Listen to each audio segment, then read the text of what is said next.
Patrol Munitions with Gun Talk. This week is our 8th episode. Last week, our 7th episode got taken down this morning. And a little heartbreaking about that. So, it got taken down here on YouTube, but it did not get taken down on any of our podcast medias. So if you want to catch the interview we had with John Schmitz last week, who's running for Nevada State Senate, it's on Spotify, FM radio, Google Podcast, all that other fun stuff. The links are down below in the description, so you guys know. And that's where all this stuff goes after this. If we get cut off here short, it may be because YouTube kicked us off. Yep. Just put that out there. So speaking of that, before we start with our tonight's guest, go ahead and hit the First Amendment. Just so we can specify what the First Amendment is. First Amendment is right of free speech. Now, I'm not really sure why I got kicked off YouTube from last week, and I asked in a rebuttal or an appeal, I guess, a detailed description, because to my knowledge, we weren't doing anything wrong. Right. To my knowledge, it was all information, not factual as far as whatever they want to speculate we said. So it was based off of personal experience and or things that were has transpired through a gentleman's life. That was it. Nothing other than that, and I don't understand how you could fact check somebody's personal life without actually being there. So kind of hard to do that, I think, unless you're the person. If their life is part of historical documentation. Right. Then probably so. Right. Don't try to make sense. So anywho, without further ado, our guest tonight is Tim Chapman. Tim Chapman is with Chapman Tactical Defense. He's going to introduce himself here in a second. And as always, we got South Central on the computer, doing all the computer stuff. And we got Kalen, my co-host, again this week. He decided to come back after everything, and we're just trying to joke around, and maybe he's the reason why we got kicked off. I don't doubt it. All this sexiness. Yes.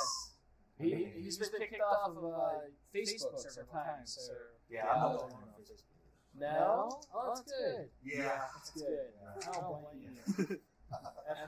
I don't know. Facebook sucks. So, yes. Please don't forget to like, subscribe, hit the bell notification. If you are new here on YouTube and you're like, hey, this is kind of cool, we have other videos doing a new series that's called Gun Assemblies, Disassemblies. We're putting up a different video every week. Just today, Block 18 next video. The other day, disassembling it. The new reassemble video should be up Monday as long as I still have a YouTube channel. It was a good video. It was short. I try to make it short because if I look at a video and it's longer than 10 minutes and I'm trying to figure out something, I might just You have a pause button. You can't rewind, so you can set something like that. You should probably make sure you probably do a video on the spring for burst thunder. So, just I'm assuming you figured that one out. No, I just kind of put all the parts on the bench. That's what that gun is. I think it's a gun. It's all parts. Yeah, it's in parts. Is it Tim gun? No. Oh. No, there's another gun in the back full of just parts. So, And wait for a nice Cerakote. Yep. Eventually. Right. We're not going to timestamp that. No, it's only been 2 years. Stop it.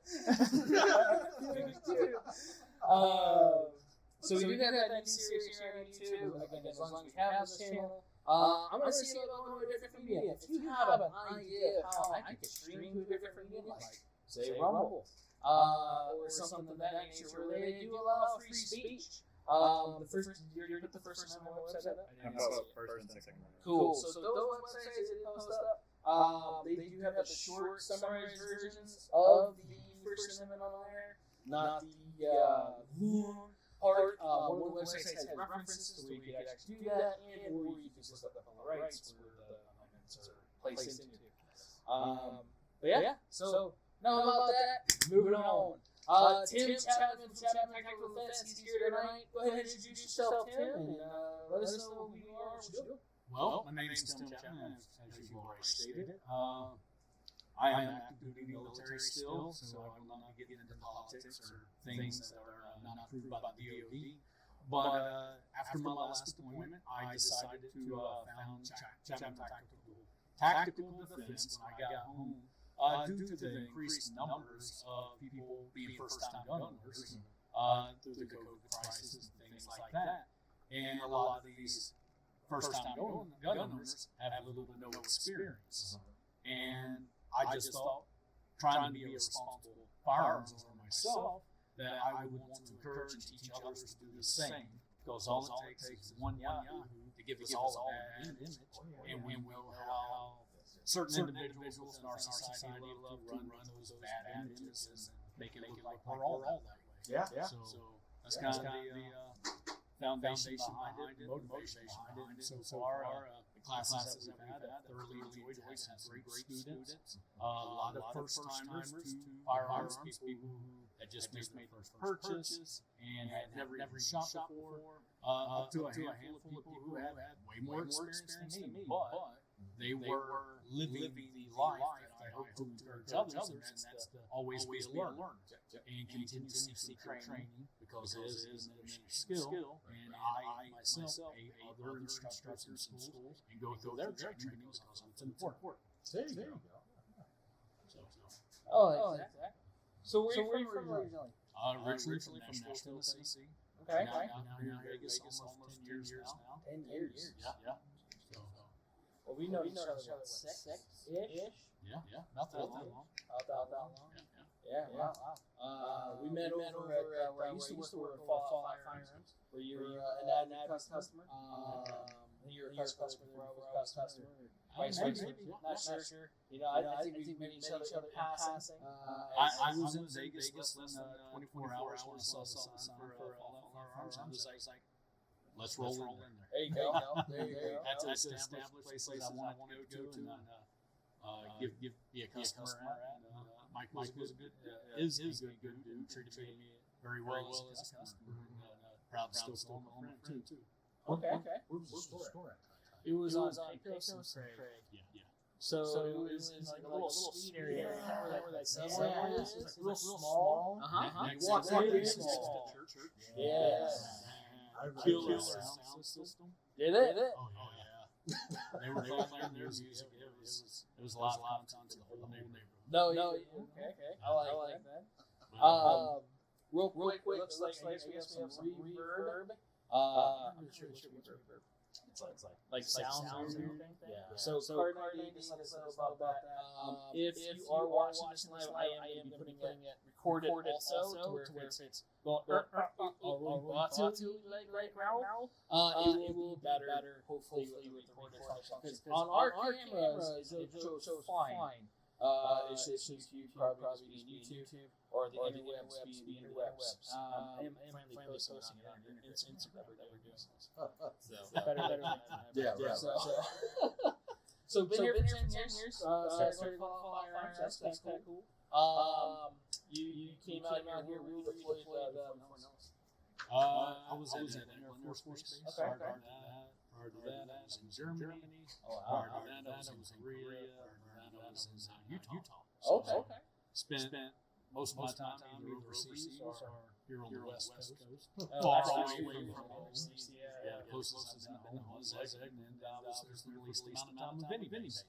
So, Thank you. Yeah. Keep the irritating on ready to fight. Right. Just keep these guys agitated to better killers that way. How do you fight as an airman? Just ask. With bombs and missiles. Bombs and missiles. Okay. All right. From the distance. So, Air Force Base now you're stationed at Preach? Yes. Cool. So tell us a little bit about Preach Air Force Base. For those of you that don't know, there's two Air Force Bases here within Clark County. Ish, right? It's still Clark County. Yeah. Sort of. Yeah, it's pretty close. It's only 9 But it's kind of out by itself. 95 heading towards Towpac, I guess you'd say. But across the street, pretty much Indian Springs. Yeah, which is growing quite a bit now. Yeah. Gas station, casino. Some gas stations. And a big place in it. Yes. Which East Coast call it a showings. They had a different name for Bob's Big Boy? I mean, it's the same character as far as I'm concerned. I'm sure still. It's like, there's only like one of them in existence back home. That was like 6-7 years ago last time I went home. So it may not be a thing on the East Coast anymore. I don't know. it's like Carl Jr. and Hardy. So Hardy's on the East Coast. Carl Jr. Yeah. Okay. And it's the same star. Yeah. It just maybe a little more, hillbilly. But if this place really want to get sophisticated, I know there's a couple of cracker themselves here now, which has not been exclusive to the East Coast. But if they wanted to get truly classy out here, we'd get a Waffle House. right off the knife. And that's where coming to some side classes will come in handy. First job I had was a cook at a Waffle House. Really? It was very interesting 6 months of being 15 years old. I cooked at a Waffle House and very chef a week. That's where I really honed in my fighting skills. I heard you never really fought until you fought Waffle House. Hey, man. It's real life. I mean, I'm not embarrassed to say this, but if you do frequent YouTube, just look up Waffle House fights. And you will be entertained for longer than what you're willing to admit. I'm not going to admit how long I'm sitting there drinking beer or whatever and watch these things and like, oh my gosh, this is amazing. It's kind of like a Gracie breakdown video of how fights in real life happen. But yeah. Are they better fights than Golden Corral fights? Those are pretty the golden ones. There's a recent Golden Corral one where the entire restaurant was fighting.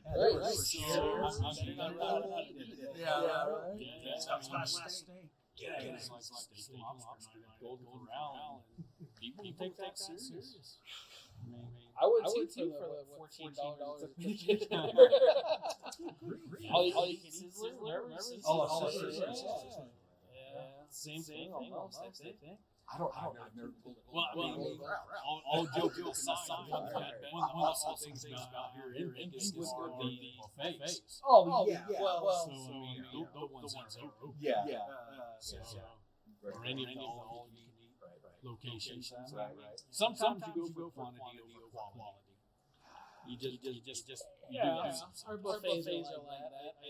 I've had some intestinal issues on some buffets. It was worth the $12 or $19, depending on what it was at the time. The week after that, 2-3 hours spent in the toilet. Exactly.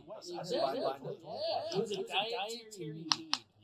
Yes. No, I wanted to lose weight. I wanted to lose weight for my bikini body this summer. Right. So I got 50 GPs. We're not going to say that.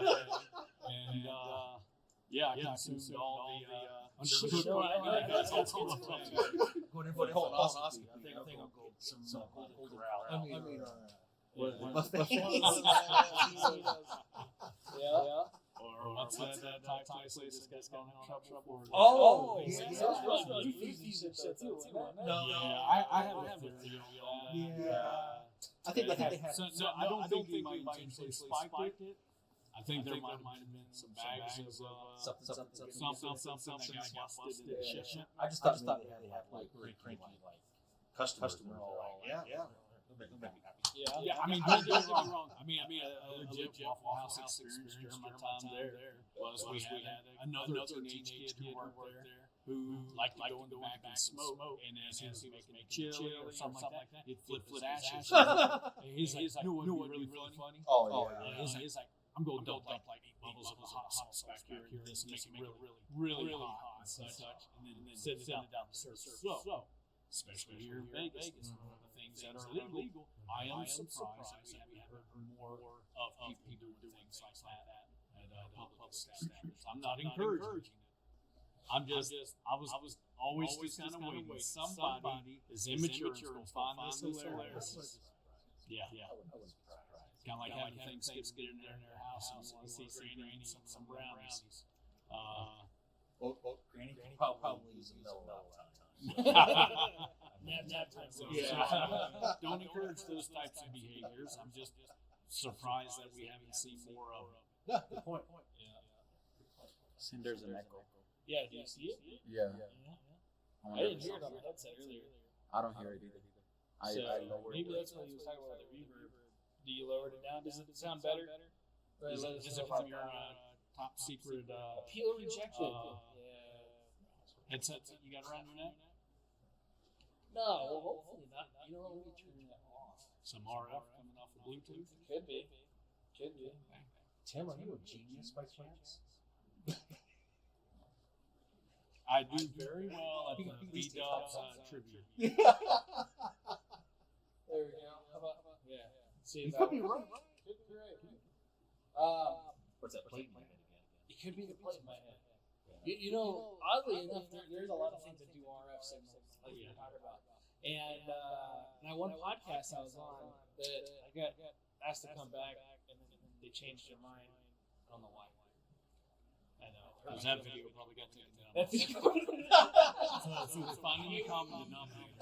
right. It's me. It's Jared. It's so. Yeah. So I'm gonna have to read that email a little bit. But I guess that was a really quick review rejection. Yeah, it was all like, oh, this guy again. Yeah. Gun shit? Nobody probably reviewed it. It was probably a computer reviewing it for specific words that were mentioned. Right. And detecting those algorithms. Probably what it was. He never said sorry in it, so reject it. Right. Did you say something? I don't know. It was First Amendment. You didn't appease the powers. Yes. The overlords. You probably didn't. Probably. It's so. Where were we? We were talking about getting rid of feet.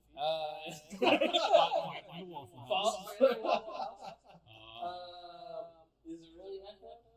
How about is it better now? Is it better now? Is it better now? I put a carpet down there and I'm hoping this would get a little bit better this week. Might be a little bit of wooden walls. Could be the wooden walls. We didn't have an issue last Thursday, did we? No, I mean, I guess we had it here or there, but it was after a little bit. That's why I got these foam things. Was the help? Fancy mics. The fancy, well, yeah, the fancy mics, the foam things. China. Yeah. China, Russia. Yep. You know, I mean, that's legit. yeah. YouTube's gonna kick us off just because I made fun of the country. We made 10 minutes into it. No, it's not time. Right. As long as we make it into a few minutes. Yeah, it sounds better. Supposedly. It sounds better? But it's delayed. No, not better. Oh, not better. No better. No bueno. Yes. Bueno, no. So for those of you tuned in for amateur hour, Man, all this fancy stuff. China I know, right? Right. If we were on TikTok, we probably would have kicked off. Down with the CCP. We're dead. But it's delayed. Hopefully the recording's better. So, I know I can edit the audio a little bit more to get it cleaner. So if you guys are watching this live, it should be cleaner on the... There's no lag. It's looking pretty good. Yeah, it looks good there. Yeah, you're not lagging. No, I mean, what it sounds like though is that you're going to have to spend more money. More equipment, more sound deadening. Get a JRE studio built. There's a space next door that you can rent out. Yeah. $15,000 a month. Just to do a once a week podcast that our wives listen to. Right. And it probably is at home. Your pantry. Are we? I mean, we can remote up in the mountains. Not even able to make up words. Do a little bit of off-road. I think it's the live. You think so? I think so. I think it's the live because if you're hearing it good there, that's recording everything. So the recorded variation should be better. I think every one of these, the recording is better, period. The bad part is the live always gets the more views. So I like the live getting views. I like you guys being able to participate and so on. But like that video looks good. It does, yeah. That's why I have this little tablet right here. It looks good there. Yeah. You don't have the audio there. God, look at that. So Dude, that's a lot of screen we're trying to fill up right now. We're filling it up. We're filling it up. Is that a wide angle? Need more filler? Those guys. That's a triple wide angle. Right. All right, YouTube's try it testing on. your patience. Yeah, I think it is. It probably is. Yeah. Probably YouTube. It is prime time for people to be on the internet looking at things like this. Well, the other thing too is Are they looking at us? we are the On YouTube. Or probably watching some little dance or something. Or what's the next thing we shouldn't eat? we are the furthest from the Wi-Fi here on that thing, Yeah. and that is a cheap ass Lenovo that I was given to from my other job, and which I appreciate by the way. If anybody's paying attention from wherever I got that. It's really nice to have that I use for school only. Only. Educational purpose. Educational. So, let's see. That's a video. What looks like at the house. My belly rub looks good. Oh, I have to turn up the audio. Oh, so. I'm scared to turn on the audio. What do we see this time? That's not already on. At least Danielle's helping you out.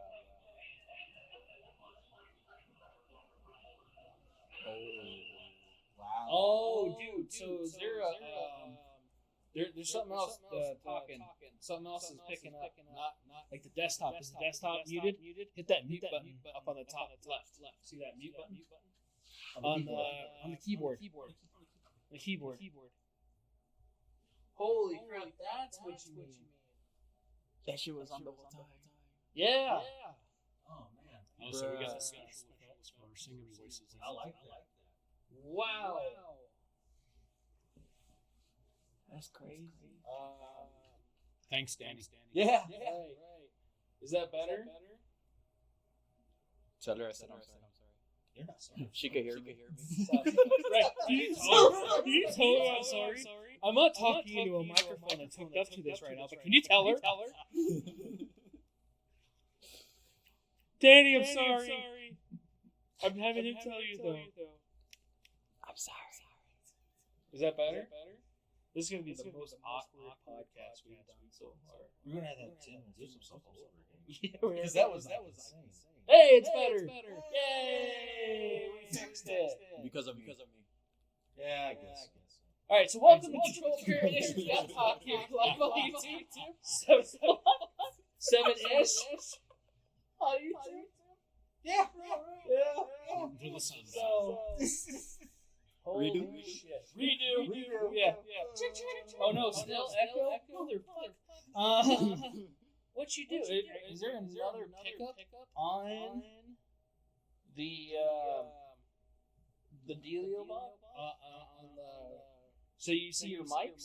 They should have a little thing, and then you have your earphones. Does that have a little thing? Yeah. Is the speakers and Speakers?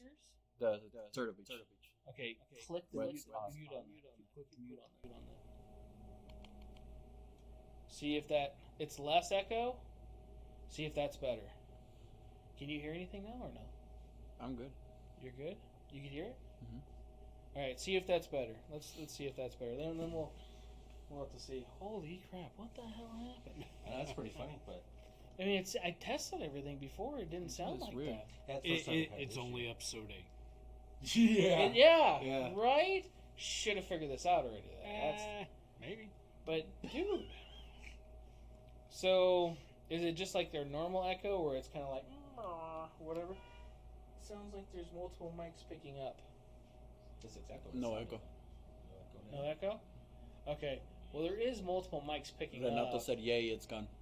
Yeah, it's gone? Oh, okay. All right, I fixed cool. it single-handedly. That's I heard something like this come this way that was telling you to do something. yeah. So Like, this was coming, and it's something like hit the button to mute it. And Yeah. you did that. Yeah. So. But I could have not done it. You could. Well, good thing you speak the English. Because Speaking the English. it would have been really hard. Is it because I'm Mexican? No, No, not one just bit. part of it. Whatever you did worked. Yay! Whatever I did worked. Thank you. Appreciate that. Who said that? And, the boss. So Oh. that's the one that matters. So Our headquarters commander. yeah, headquarters commander. All right, I'm thanks so sorry. Donato, thanks Davey, thanks Car98. Holy shit! Now we know what fucking reverb is. All right. So believe it or not, we did test this before. I did. I spent several minutes testing this. But it wasn't live streaming. It wasn't live So, streaming. Yeah, and then it could Another have been factor.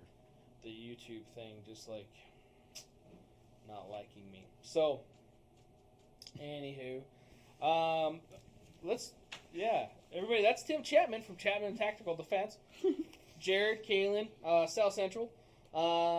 We may get kicked off YouTube any moment. So if we do get kicked off of YouTube, I will Sounds put this on YouTube again. Because fuck you, YouTube. Yeah, and exactly.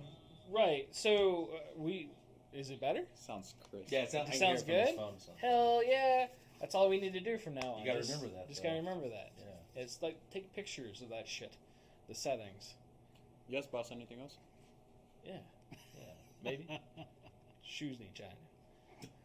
Bruh. So anyway, we're just joking. We love South Central. He only shined my shoes once. So, He did a piss poor job too. he did. They're so brown. Horrible. Right. Right.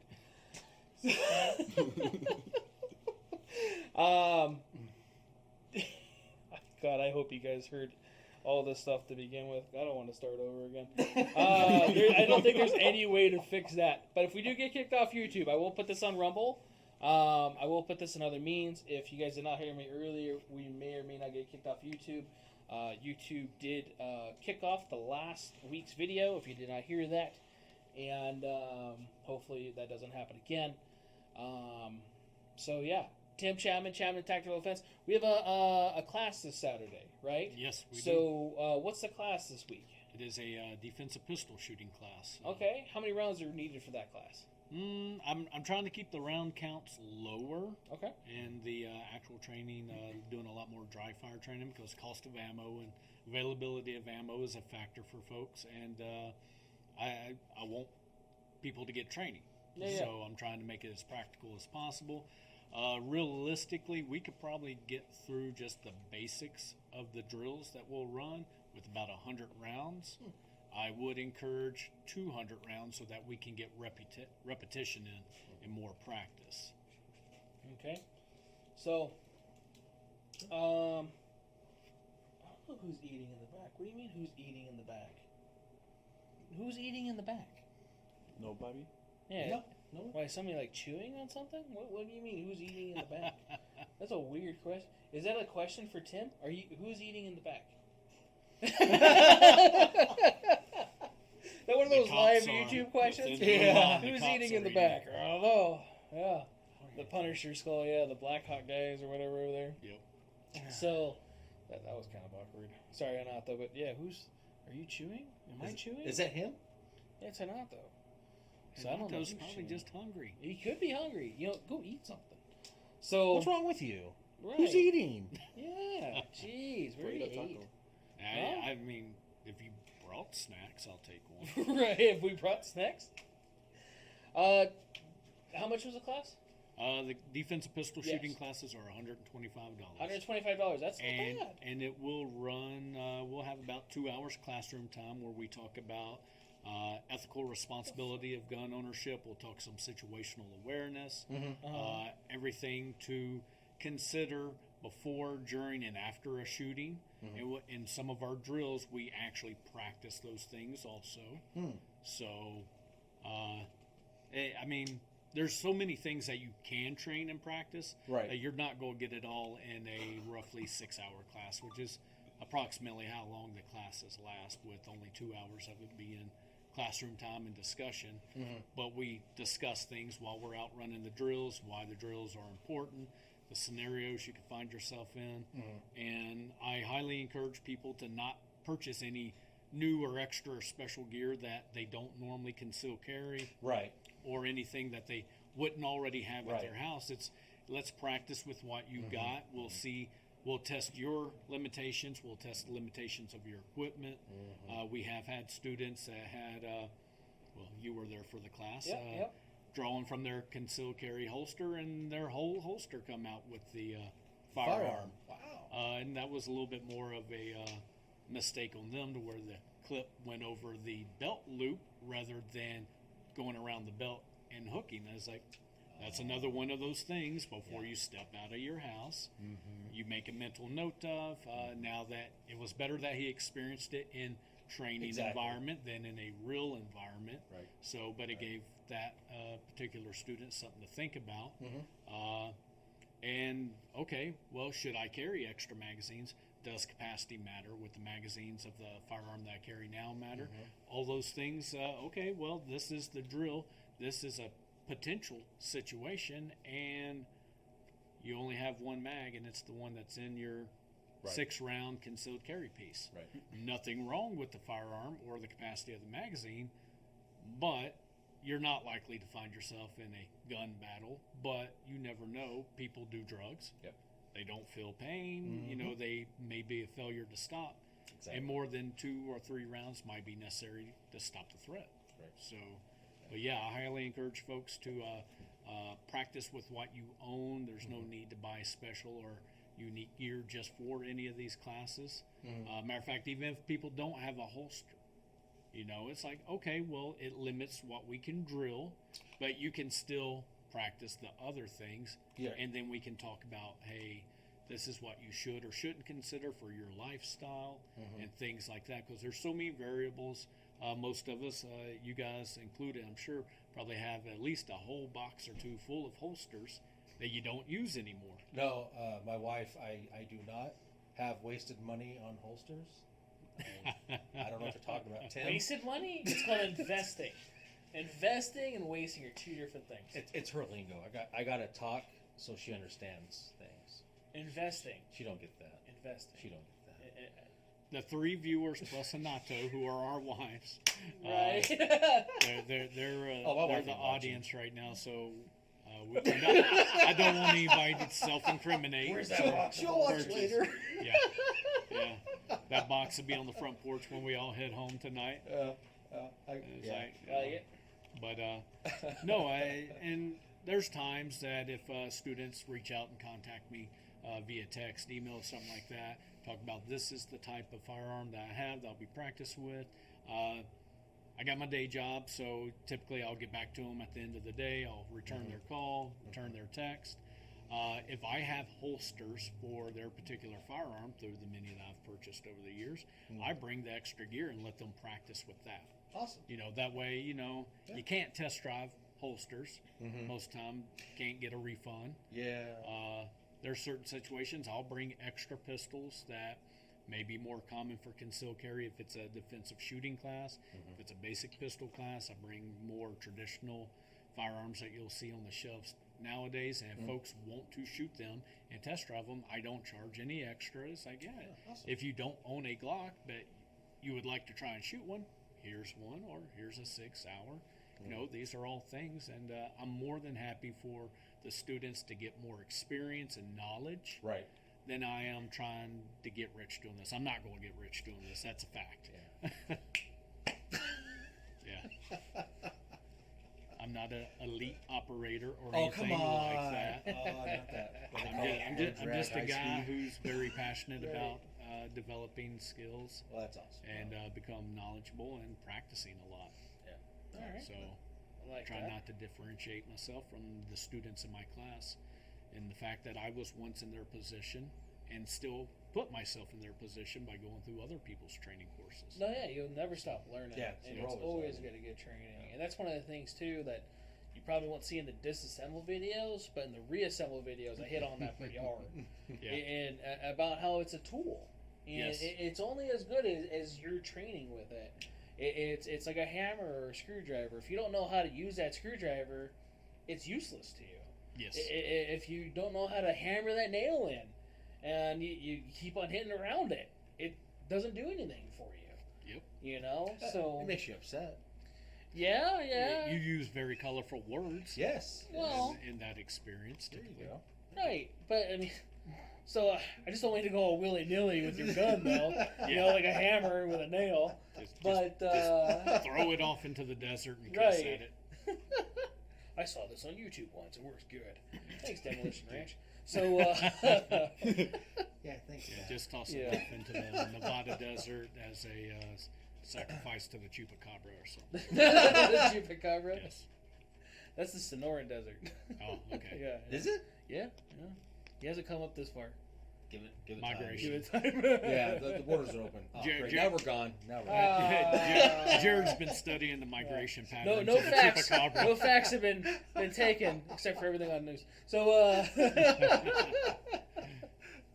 yeah. So we get kicked off now. Kalen, it is you. I can't keep my mouth shut, man. No. I'm just an angry American. Is that part of the Bill of Rights stuff? Keep your mouth shut? No. They want you to. Yeah. Just asking for a friend. Well, Yeah. I'm of the opinion you can do anything you want once. Right. True. So, True. Yeah. and while there, you can say whatever you want to. There just may be the other side of the coin. I like that. Yeah. As the guy on the airplane with Mike Tyson did, I guess, last night. You know, I started reading That that was awesome. article. I didn't finish it. Yeah. He wasn't What? getting in a fight. Oh, no. I don't think it was A fight would insinuate both parties have a chance. Why So would there you was start no anything fight. with Mike Tyson? I mean, I watched a little video on the TMZ clip that they had that other passenger on the plane was filming. And the dude was being a fanboy and not leaving him alone. And, I mean, from what you can see and tell, Mike Tyson was very patient with the guy, took a selfie, this and that and another. But nobody, regardless celebrity or not, wants to constantly be bothered on an airplane. And, I mean, the guy went a little too far in there. He can do anything once. And he finally crossed the line of irritation. And Yeah. Tyson kind of... I must not have watched it all the way through. Because I only saw the part where he was like standing behind him and he's talking to him. And I'm like, oh, I mean, he just tuned him up real quick, but not a lot. Not a lot. I mean, for a man of his capabilities, he exercised a lot of restraint. So, in this argument, I'm on Team Tyson. Right. Yeah. I used to play Mike Tyson Knockout or what? Punch Out. Yeah. Punch Out. Punch Out. Good It was old Punch Nintendo Out. days. Right. And Punch Out. I'm sure it was Punch Out. Yeah. Mike Tyson Punch Out. Yeah, I didn't have video games a lot when I was really little. Oh. Sorry. Well, we had the That was for Nintendo. the We rich had to folk. Well, and slam it in there and do a fucking elbow drop on it and kick it across the room. But hey, look, it works. Right, it did. It was Yeah. odd. This is how you fix electronics. You just beat it with a And stick. now the games on our phones are way more Oh, yeah, advanced. right. Way more advanced. It's like a fraction of the size. Yeah. Yeah, no CRT or anything like that. Nothing that you would, I guess, normally expect in a single lifetime. Right. Yeah. Such advancement in technology. Right, exactly. No, I was little. I was too busy playing with guns and stuff. Oh. Sorry. So yeah, I Sorry. didn't have that kind of family. I had to make my own, which I do not suggest or condone in any way. I hope this doesn't get you taken off. So you were making ghost guns as a child. Sure. And I did tell you before this that I wanted to start a trend Oh. of guests on your show, and I have brought you a ghost gun. You brought me a ghost gun. Yes. So I'll toss it As long over as to it's you. not haunted. And there's your ghost gun. Dude, if that gets me kicked off, that's gonna be horrible. For everybody who doesn't know or hasn't watched any of Jared's other videos, he has his patch wall. Yeah. So I'm hoping that this starts the trend that all future guests bring a patch Closer? to give as a gift, so that we can fill up this patch wall. There we go. And that's supposed to Otherwise, go in the super dark focused also. stuff is It doesn't go in the dark? Yeah. Oh, sweet. Let me see that flashlight. So it's a so it's a night vision compatible Give it to me. ghost Night vision gun. compatible. Ghost gun. All right, I look like away, it. look away. Don't blind me again. I'm sorry. What? I didn't get charged it long enough. I just like to flash everyone. Yeah, you do. Why'd you blind me? He pointed you too. What? So you none. So Does it so glow? for It glows, but it dies pretty quickly. So, for all future guests, this is the new trend that we want to start here. there you Of, go. bringing a patch to donate to the patch wall. Yeah, I like that idea. Yeah, that's a Yeah. cool idea. You want any more felt? Entrance fee. I'm gonna need a lot more felt. Dude, I'm good with it though. I'm good with it. I like the. I mean, patches. if I had patches for my business, then I probably would have donated that. So it's always that free advertisement in the background Right. for the 3 viewers of the videos that you have. Well, now you got to find someone to make patches.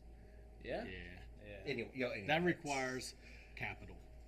yeah, Yeah. time, Yeah, I don't patience, finances and stuff. those PVC patches and such can get They pretty cost. pricey. Oh, they are. Yeah. They can. Oh, yeah. The ones that we had up there that I guess I gotta put those back up there. But yeah, they were like They're super cool though. they were definitely cool. I mean, I Yeah. don't have as extravagant of a patch wall as you have. I've been collecting And most for a of while. my patches are from units I've been assigned to, but Yeah, yours are more official. they look Yeah. that way. Yeah, his are just goofy. Yeah, But they're good to read. And they There's make a I you think. sexually identify as an A10 warthog. And, I've only done that once. Burn. Huh. I saw oh geez, I think it was on the Facebook feed. That guy gets kicked off. E-Bombs Yeah. World, which Mhm. I can't remember if E-Bombs Fact World check is that satire or not. Uh-huh. It's kind of like the Babylon Beta. Sometimes it's a little too close to reality, even though it's satire. That a guy who married his sex doll Oh. admitted to cheating on her Yeah. while she was in the shop for repair. I was like, Crazy Addiction show? Is honestly, that what that one was? I mean, I don't remember I mean, if I've seen that one. I'm the though. last person that would judge somebody over something like that. that was the one the because, guy like had sex with his car and everything too, wasn't it? That yeah, I series? mean, it used to be old country songs about marrying Yeah. your pickup truck. Right. But nowadays, people really are. But with that, seeing that thing, I was like, is that satire or is that real? Could be real. I mean, I just want to know what the repair was. I mean, I didn't read the story. It may have spoke Yeah. about it in the story. I mean, I don't know, clogging up the gears Where? or something. But, Oh, all right, Jared's getting a little embarrassed now. I promise not to go too deep off the end of Oh, the you're good. appropriate I'm actually more information. worried about you and your job position than me. I'm Nah. human. I'm human. I'm fallible. Right. I didn't ride in the Pope Mobile over here, so no? no. I would want to ride the Popemobile to see if I can breathe that bubble or We not. can see if Mike still has the golf cart, and we'll put some plexiglass up on it. Hell yeah. I like it. I like it. And then ride up and down Cheyenne here with Kaylin. There you go. Yes. We probably will get shots at though. Yeah, Well, we're not. but you're going to attend some of these classes and know how to like Defend yourself. Yeah, but if we're in a shielded bubble, that's It's gonna just be moving plexiglass. us. I mean, it's going to be plexiglass from Home Depot or Lowe's, so it's probably Oh. not bulletproof. Hell, I don't think even. No, I'm not gonna say that. I'll get kicked off. It's like plexiglass. I can tell you all about plexiglass. It's everywhere. Thank God we have plexiglass because of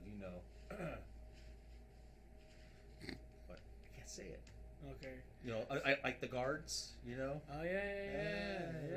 Your front, and you hand your cashier your credit card, and you hand it around the plexiglass. Oh, the- and she takes it from The you. thing. Yeah, The it's thing. like this big You know, shield. man, the thing. The thing. Yeah. Yeah, That the thing. That's what it said. The thing for like the last 2 years. That's a stupid thing. Yeah. Let's try and keep Tim's video on, Right? shall we? So we have that class this Saturday. $125, about 200 rounds. The defensive pistol. We also do another class here. It's basic pistol. Yes. So when's the next one of those? We were looking at next month for I something. want to say it was May 14th. No. I don't know when the next Pop one. It quiz. depends on if we do the gun show or not. Right. If so we that do was not, Mother Day weekend though too, and yeah. yeah, And that there's was a fight that night that I'm going to be watching definitely. So yeah.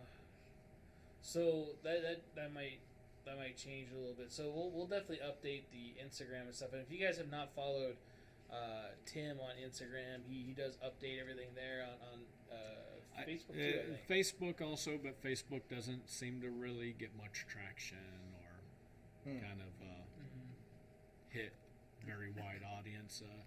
I have experienced growth that was not expected on Instagram based off of some posts, but looking at the analytics that they provide to you with the business account, it seems like most of the folks who see my post or like my post don't follow me. Oh. It's like something random that comes, oh yeah, that's a pretty good post. Bastards. And I mean, it's probably Russian collusion or something. Probably is. But hey, Probably is. I'm a fan of the Russian people too. They're people just like us. Right. They're politicians, different story. Yeah, But we're not going to go down the politicians route. No, we'd have to get fact checked. It's a slippery Yeah. slope. Yeah. It always is. Yeah. It depends on what year it is, and then. Anyway. 1984. Good book. Good For, book, yeah. for everybody who needs to put their tinfoil hat on, we're going into that. No, we're not going into that segment. No, we're not. No. We're gonna need some more of those, I think, soon. Well, what? Yeah. To jump back to the training, what's basic handgun? Basic handgun focuses mostly on safety Okay. and developing the skills and attitude to always be safe. One of the things we do teach, and it's a part of the NRA curriculum, is the two causes of accidents is ignorance and carelessness.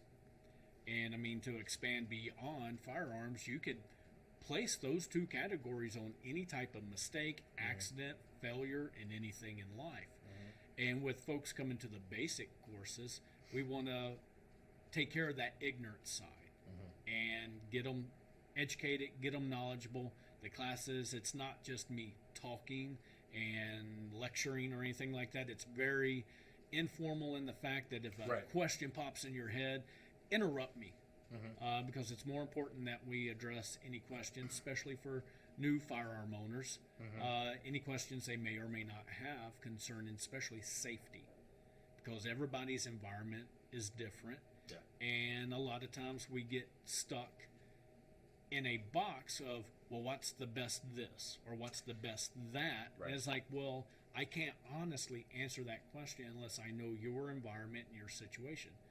You live in a home, you live in an apartment, things like that. Do you have kids or not? You know, all of those play a factor into how you should live your life. And how I live mine is not for everybody. So that's why I try to focus on is not being too dogmatic about philosophies or things like that, other than your firearm safety rules of, you know, treat all firearms like they're loaded, finger off the trigger, stuff like that. That stuff you can't deviate away from. And that's why there's only 4 basic rules to firearm ownership. Is that so people don't forget the ones that are the most important. I've never understood how, and we've heard the stories numerous times, probably more so when I was younger. Oh, I didn't know it was loaded, and I accidentally shot my dog while I was cleaning my gun. It's like, how do you clean a gun when it's loaded? When there's something in the chamber, when there's a magazine, that's one thing that I've never been able to understand. So I usually bring that example up to the students because most everybody's heard that excuse. And it's like, well, that gets to the carelessness part. Carelessness, complacency. Complacency falls in it. And the arrogance, ego, a lot of things. And the one thing that I try to stress to people is that I'm just like everybody else. Now, the ignorance part, after 3 decades of being around firearms and shooting, the ignorance part shouldn't be much of a factor for somebody like me. What I have to pay attention to and be cognizant of in my daily activities is getting careless. Because we're all prone to these failures. But if we pay attention and we think about things, because a lot of times, especially we get on our phones or something like that, we're not rubbing those 2 brain cells in between our ears together very much, and we're not thinking, and that leads to being careless. So there's a lot of responsibility which is something that a lot of people don't like to talk about with firearm ownership. We hear it all the time, my rights, my rights, my rights. Right. Well, rights have responsibilities, and that's what I try to encourage to all students, anybody that listen, people listening to this podcast. One of the things that I hit on, and I underline it in one of my slides that I have for the class, is this slide, we have responsibility underlined, and it's mentioned 8 times compared to only 3 times that the word rights are mentioned for a reason. Because that's the more important part of our rights is our responsibilities. Sure. I have a responsibility not only to myself, but to everybody that kind of works in my bubble, encounters with me, strangers on the streets, my wife, my kid, all that. I have a responsibility to practice good firearm safety. And I don't want to sound too much like a preacher when it comes to that, but especially with the new to firearms people, I think it has to be hammered home. Right. The last 2 years, there's been a surge, An influx. of newer owners, which is great for this industry. But that's a lot of people that have no idea what a firearm is, what it can do, so on and so forth. So yeah, definitely always need training. I took that training class with you 2 weeks ago. You know, learned some stuff there, and the other guy found some limiting factors of your own capabilities and of your gear, and that's what the classes are intended for. I won't mention the very bad person's name, but I think I mentioned it to you before. I don't want to glorify this individual, but he had a very good quote that mistakes made in practice and training are documented on paper. Okay? Mistakes made in combat or real life is engraved in stone. And I'll never glorify the person who said it, but that's a legitimate perception of firearms training. You know, just like, virtually training with anything that can be used as a deadly weapon. You know, I view firearms as a tool. They serve a purpose. Some of those purposes, recreation, yeehaw, fun. But for me, the vast majority of firearms I own are for specific purposes. So... No, yeah, same here. There's always like the shower gun, which is my 19X. You know, that's because it can withstand it. Hell yeah. And everybody's like, "Why do you need a shower gun?" Like, why don't you have a shower gun? That's the question you should be asking yourself. Well, I've shared the story with you once before, and it wasn't a shower gun, but the residence behind mine, and this was probably 4 or 5 years ago. I'm in the shower. And all of a sudden, I hear a big boom. The flashbangs. Yes. Fast forwarding, it was SWAT with flashbangs raiding the house behind mine because drug dealers.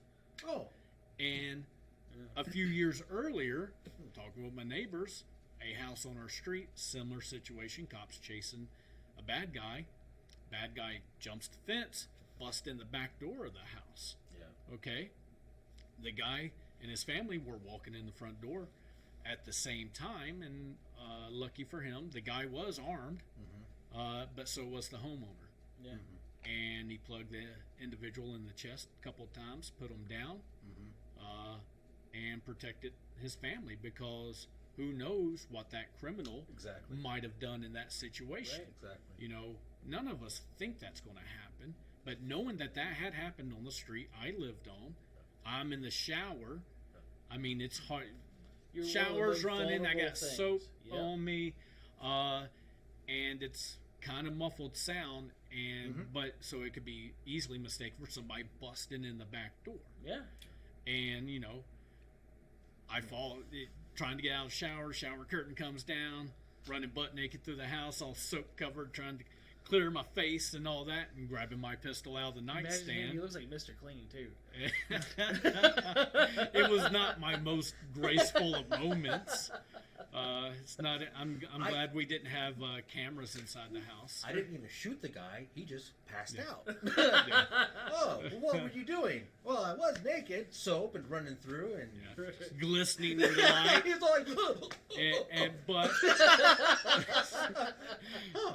save ammo. So that's a real life situation that I was in. Obviously, my family and I were not in any form of danger. Yeah. But there had been that threat in that neighborhood just a couple years earlier. It was still well within the memory of my neighbors for them to share that story with me. Right. And a situation like that, I mean, your imagination's going to run wild, but you're going to think to the possible worst case scenario. Yeah.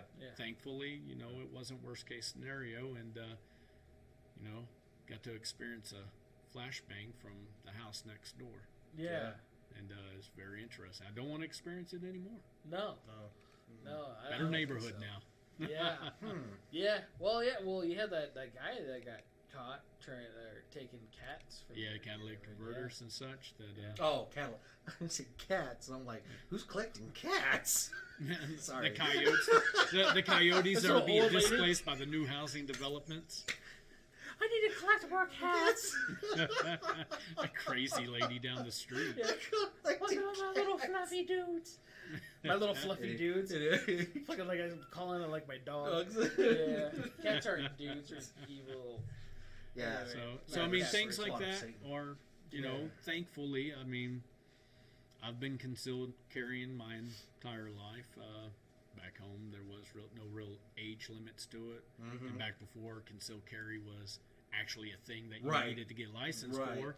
You know, as long as you're not a criminal, the cops were like, all right, you don't get yours out, and I won't get mine out. Yeah. You know? It's amazing how that works, isn't it?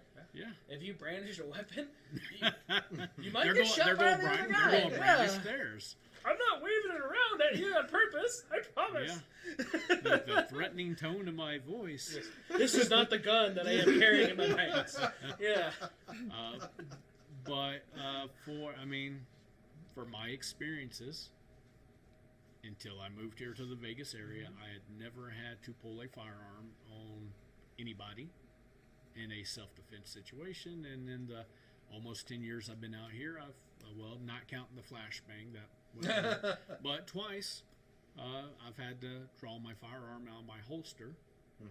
Only one of the times did I actually aim down my sights at the individual, but the 6 individuals who were trying to break into the toolbox of my truck, because they're like, yeah, he's just going to brandish. And then when okay guys, this is you need to leave. Now, normal scenario, I mean, I guess we get hypothetical, what if it all day. If it wasn't for them being 6-1, I don't think, I mean, if it had been a reasonable situation of one person, I would have never drawn my firearm. No, sadly, though, rats travel in packs. Yes, because, you know, posturing would have probably been a better alternative if it was just one individual. Right. But, you know, in a situation like that, when they know they have the numbers, drawing my firearm was the best course of action to get them to stop doing what they were doing.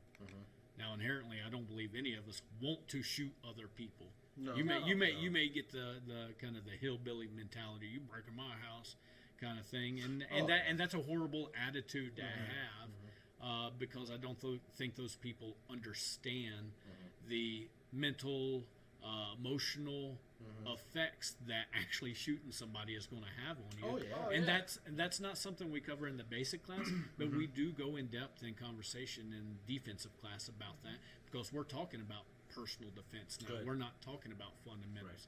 It's like, hey man, look, it might sound cool to I carry 45 because why shoot more than once mentality. Lawrence caliber. Yeah. I mean, don't get me wrong, I love 45. I love don't my need Colt. more than 7. I love my Colt Wiley clap, but the attitude a lot of times is what I hope to affect with the defensive class. Hey man, look, if you've never been in a situation like this, understand that these are things that are going to happen to you, and it's not glorious. Right. It's nothing like what you would see on the movies. It's nothing like we would talk about in the locker room, kind of bro code. And I try to be very much not that gun bro guy when I have these classes, because I'm just a regular dude on the streets that has a passion for doing this, and I want to pass on my knowledge and experiences to others, and hopefully a positive attitude towards not being that gun bro kind of mentality, or some of that old mentality that we've all been exposed to So, Right. I like that, and that's the thing too. Like I find it a lot here where customers want to get and I'm all for it, get a CCW, and they think that's the only training they need. yes. And in the CCW class, I don't know who you're taking the CCW class through, but you're not getting any formal training, any formal gun training whatsoever. It's all laws, regs, and everything else. The NRS rule this, NRS rule that.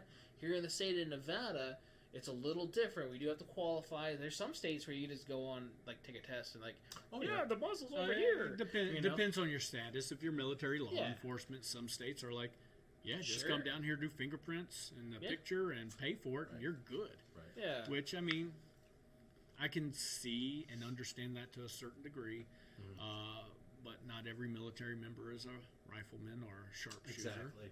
No, I mean, there's a everybody lot. does get training, Yeah. and depending on, it's always based off the instructor, whether it's good quality training or if it's somebody that's not. I know my curriculum for getting licensed to be a CCW instructor has been approved by the state. It's just, paperwork takes time, and I'm sure there's other people doing it. But I also know what content's in my CCW class, and I would not rely on that content to think that I know how to defend myself. No. Right. You're meeting state requirements, becoming compliant. Compliant is very rarely good enough. Yeah. But there's good stuff in it. I mean, it has to touch on a lot of points, and you're only skimming the surface.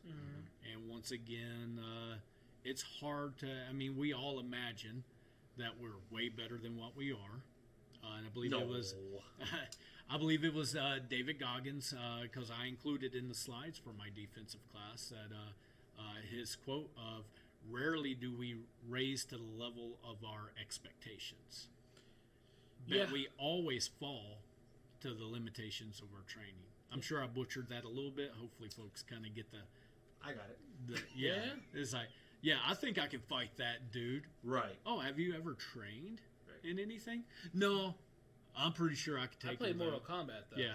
The Call of Duty clans. Call of Duty, stuff, yeah. You know, It's a lot like that in real life. Don't get me wrong. That's Call of It Duty is and things like that are tons of fun. Yeah.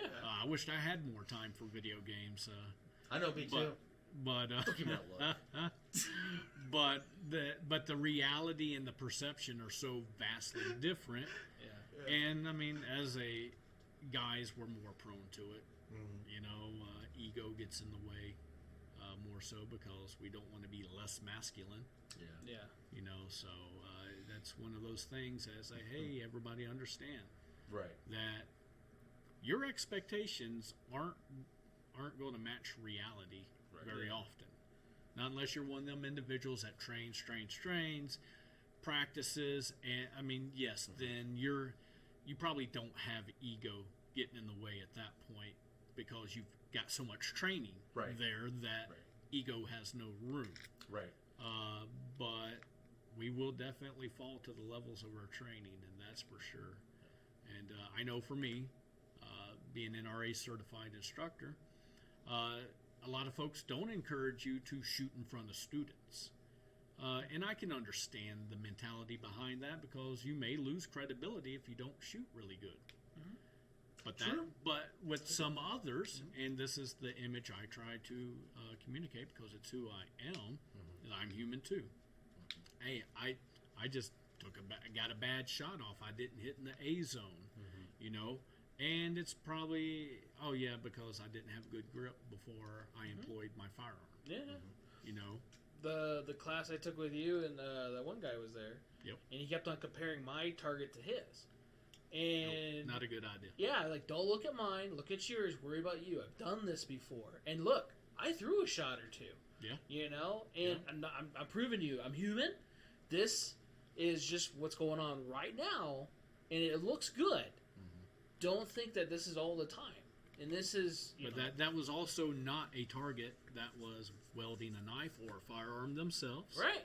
So we do try to get the adrenaline pumping. I do try to distract and confuse the students, not in the sense of being unsafe, but we tried to throw some variety in there because fact is you don't get to choose the place and time Yeah, exactly. when you may have to do this. Exactly.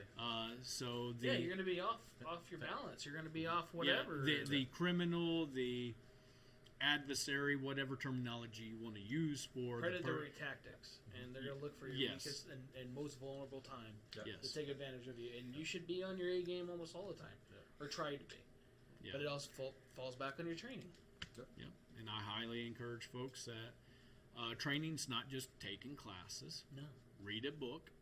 You know, there are lots of great YouTube University videos out there.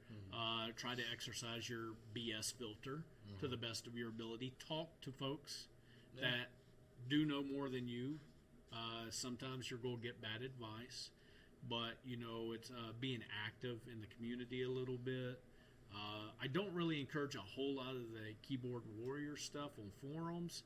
Right. There is good information there, but people, like we know, are emboldened to say or put out information that they don't have to back it up with action or demonstration, especially for instructors. You know, I can make up all kinds of crazy mess and put it on the internet on gun forum, and people are going to agree, disagree, talk trash, promote, do all that stuff, and there's no accountability for it. So that goes back to the being a responsible thing.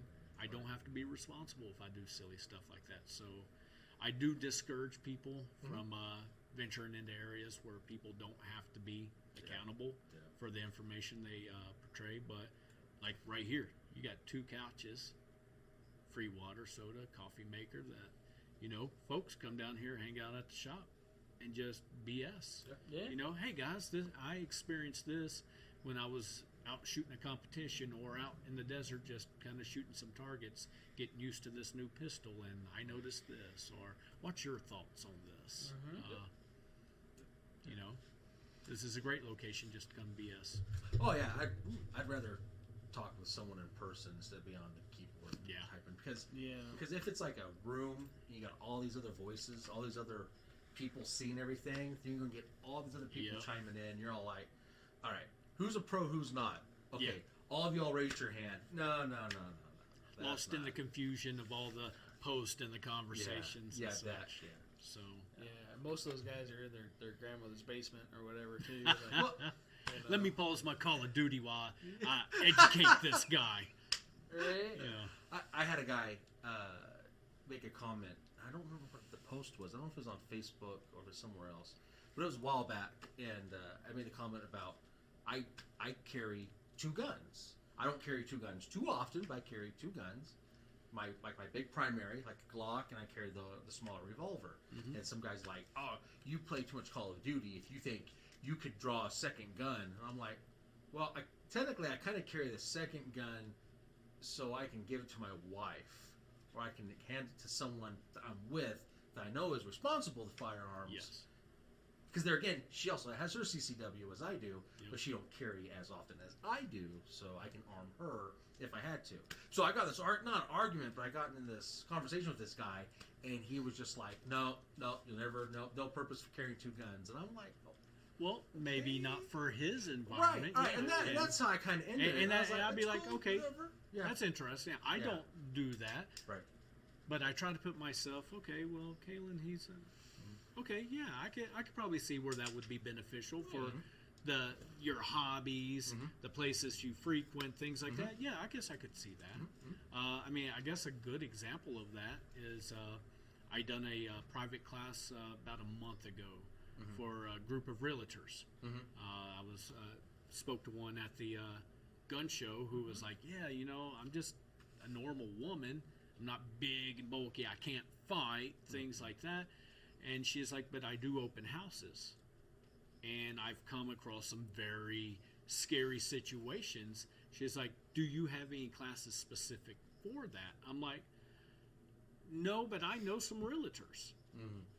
And I spent some time talking to them about situations and environments. Squatters and so on. Yes. I was like, okay, what's some of the stuff from your experience? Now, I'm only one person. I only spoke to about 5 different realtors that I know. So, you know, it's not like this huge university study or a CDC study or anything like that. Right. but it's applicable, the information I got from these individuals for this area, the Las Vegas area. Yeah. And I called the lady up. I was like, hey, look, I spoke to a lot of other folks that are realtors, and I kind of developed a curriculum based off of what I believe your experiences are. And I told her, I said, you can attend the class for free because I want your feedback, because you're helping me develop this to be specific for your environment and those of other realtors. And we went through the whole class. It was about 6 hours worth of training and such. And she was like, this was excellent. This just, it was awesome. I had like 6 realtors in the class. One of them was an older lady. She was in her upper 60s. Pretty petite. Not a whole lot of hand strength or dexterity. Yeah. And I know I got sidetracked a little bit, and I'm coming back around to You're okay. what works for you may not work for me mentality. Jared, the type of grip, posture, and things that I teach, some techniques. It's nothing groundbreaking. It's nothing new under the sun mentality. It's all science. Yeah. It's all technical. It's mostly fairy dust. You just don't see that. But I had this elderly lady who had lots of experience recreationally shooting pistols. Okay, shooting the paper targets, things like that, which is great. Something is always better than nothing. Yeah. And she's shooting, and she couldn't hit dirt in the desert. And we're only standing at roughly 5 to 7 yards from the targets. So, kind of that distance where a concealed carry employment would happen. And then fighting range. Yeah. Yes, fighting range. And she is like, I'm trying to do this the way you taught, and I just can't do it. I never shoot this bad. Yeah. I was like, okay, ma'am, well, we're only doing the basic kind of warm-up shooting now, and you're not shooting very good. She is like, can I just shoot the way I've always shot? Right. Show me what you're doing. And I was like, absolutely. Let me see what you're doing. I still want to be able to help you. Yes. And she instantly goes to the old 1980s detective movies, teacupping. Teacupping? Yeah. There's no way I would ever teach that technique as the way to do it, especially for new shooters. And I was like, okay, I wouldn't do that, but let's see what you got. And she was dead-eyed Jane. She was touching the holes on the target. I was like, for you shoot that way. Exactly. I agree. I was like, that works for you. Yeah. And what works for you is what you need to do. Sure. Yeah, and keep it. I will try to help you in other areas. Yes. Yeah. But if that's the technique that works for you, that's what you should do. Yeah. Ignore what I say. Yeah. And she's like, really? But as an instructor. I was like, man, look, if you can only hit a target with a slingshot, then that's what you should have with you for personal protection. Right. It's like it's a tool. Yeah. If I can't employ this tool properly in an effective manner to reach the end result that I desire, then I shouldn't be employing this tool. Right. And I was like, look, nothing's absolute. I was like, so you continue to do this. And for her, obviously, it's not like she was a elite athlete and doing things. Right. So some of the drills, I'm like, okay, in your scenario, for your capabilities, this is what you should consider. And, I tried to tailor it to every student. I don't like having a big class, so I usually limit like the sign-ups to only 10 people per class. Because everybody's different. Yeah. And I want to make sure I help everybody as much as I can. So that was a great example of like, awesome. Okay, I would have never thought that would have worked. Right. But it did. Well, I was telling you too when we talked about that individual. When I go to front site or different training places too, and this is probably her mindset with it. Usually the instructors of a class are kind of like this is the way you should act. Yes. Yeah. They go, oh man. I think a lot of that is being that those are large organizations. I think a lot of that's more founded in liability. Yeah, and it's and I can understand. I can understand that. Yeah. I get what you're saying. I've taken plenty of classes out front. But Your Honor, and it's I went always here been and great. they taught me this. Yes. Yeah. It's like, okay, Yeah. well, there's nothing wrong with trying something new, but the end result needs to be something that works for you. Exactly. And It definitely needs to be. yeah, and the individual that was in the defensive shooting class that you attended. Yep. After he took the basic class, I told him, I said, look, man, you already know a lot. I wish you would have shared some of this with me, because I wouldn't have had you waste your time going over these super basics. Yeah. We could have done a lot more for you. Right. And he's like, no, that's absolutely fine, because I need to hear this stuff again and again and again. I told him, I said, okay, by all means. I was like, this guy was huge on training. Yeah. And I was like, that's awesome, man. I'm glad that that's your attitude. I was like, but I'm not the oracle on firearm shooting. Right. I have techniques, practices, 30 plus years of shooting myself under my belt, lots of education, training through other schools myself. It's like, but there's other people that are doing great jobs out there. And you're going to be able to get something from everybody. So I encourage folks, hey, look, you don't have to get training through my business or through me. Sure. I encourage you just to get some. Get training. Yes. Period. And that's what I've also said on those training or the videos I've been doing. Yes. Is like, look, we do training here. If you're not in the Las Vegas area, or if you're in the Las Vegas area, there's tons of people here. There's tons of places. Depending on where you're at in the country, there's tons of places. Well, depending on the country.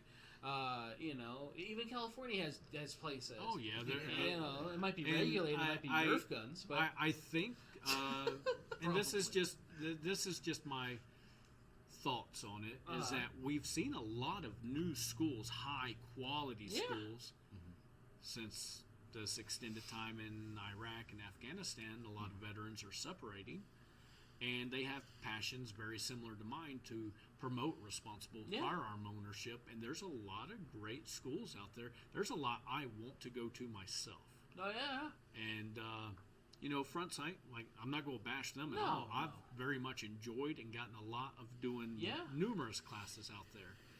But what's not realistic for most people is being able to attend a 2-day class.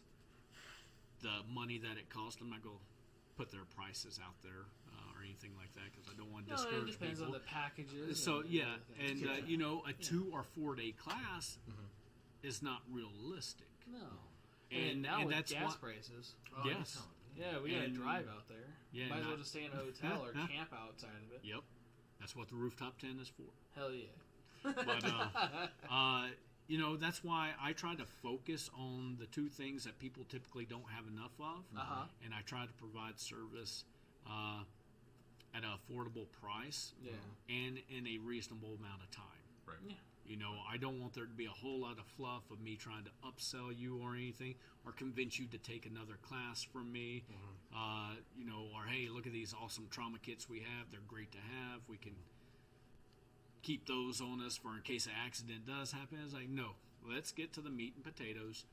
Let's get questions asked. Let's have conversations. Let's do these drills. Let's experience things. And, like I said, people don't have enough time or money, me included. So I try to cater to the fact that I want it to be affordable, not only on your checking account, but also on your clock.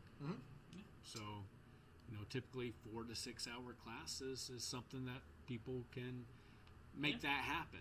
Yes. Yeah, it's easier to do, and definitely affordable based off of, and not saying that it's you get what you pay for or anything like that, but it's definitely affordable. Yep. I've taken less expensive classes, and anyway, so the quality shows. Well, I mean, and I've only been doing this for a few months. The company's name. Was the guy in the shower showing you how to get your shower gun out and everything else? It could have. He's like, my next move is called a flashbang. You tell have children turn away. You have to move your shower beer out of the way to get to your shower pistol. Yes, or the shower chicken. Oh yeah. Have you seen the meme where he had a chicken leg and then it was like a HK 93 or some shit? No, I know. Yeah, or like a foul. That's not. I had some students send me that. You're like, hey, this reminds me of you. Like, why? Because I'm fat and I'm going to eat chicken and I might have a gun in the shower? What are you trying to say, man? Right. Gee, multitask. Yeah, man. Well, I got a question for you, gentlemen. Though. Okay. Okay, and maybe you've covered this because I hadn't got to tune in for the last 2 weeks. That's no excuse. Podcast. Yeah. Well, last week, I guess you Well- did.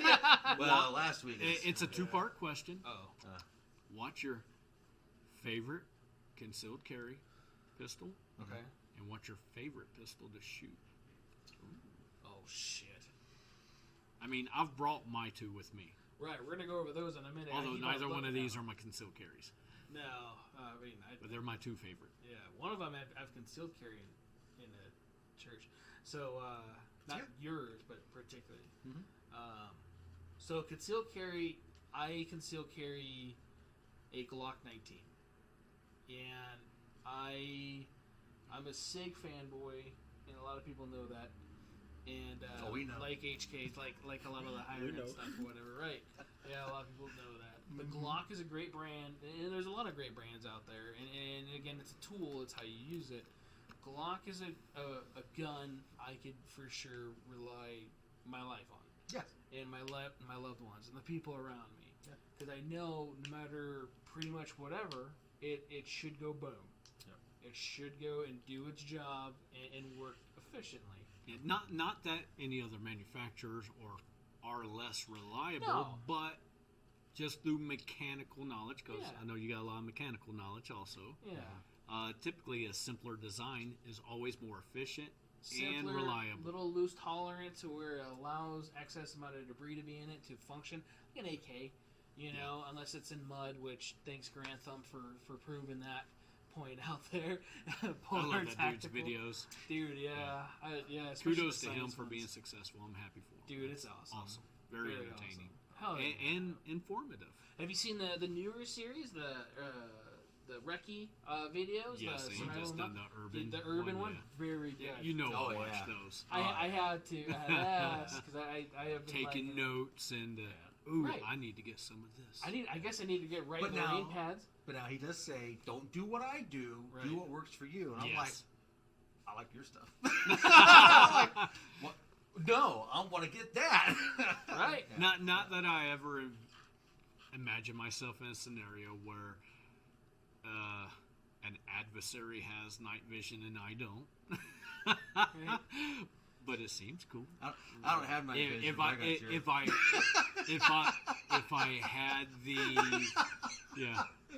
if I had the finances, would I have it? Yeah. Yes. Absolutely. Yes. Absolutely. Yes. But for right now, I'm that blind old dude in that movie that they got like part 2.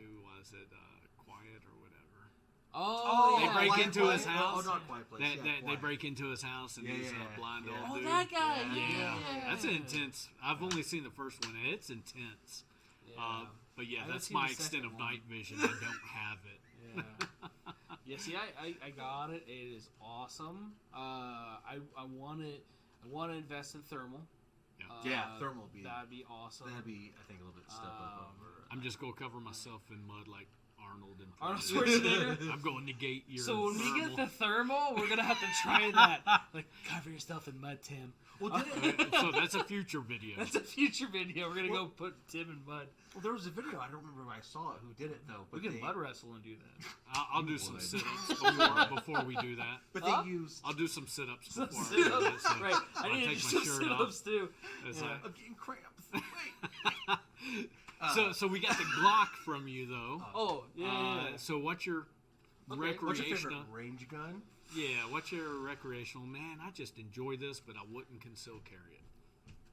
Sick. It's a SIG. Dude, It's right. a SIG. It's a SIG. So, God, it's hard because I got several new handguns.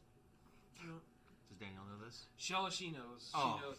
Everybody's like, don't tell Danielle, get him in I was like, trouble. we're at the I planet's get funeral. myself in trouble as it is. And I'll even tell people, like, don't worry about telling her, I'm going to fuck this up. So, because I'm going to go ahead and go over there like, hey, so I did a thing. Don't worry about it. I sold like 2 guns to get this stuff. And, or sometimes 3 or 4. But, Does Then it she's equal like, up? look at this litter of puppies I adopted while you were doing that. right. Love you, Danny. Magically. Yeah. Why are these dogs here? Don't worry about it. Got it.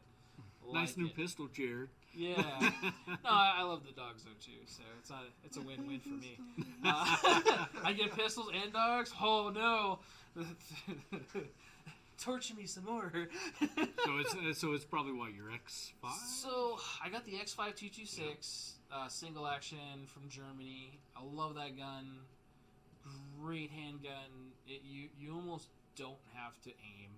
It just it shoots. It's like the Roger Rabbit fucking gun. But the bullets are a lot smarter, I think.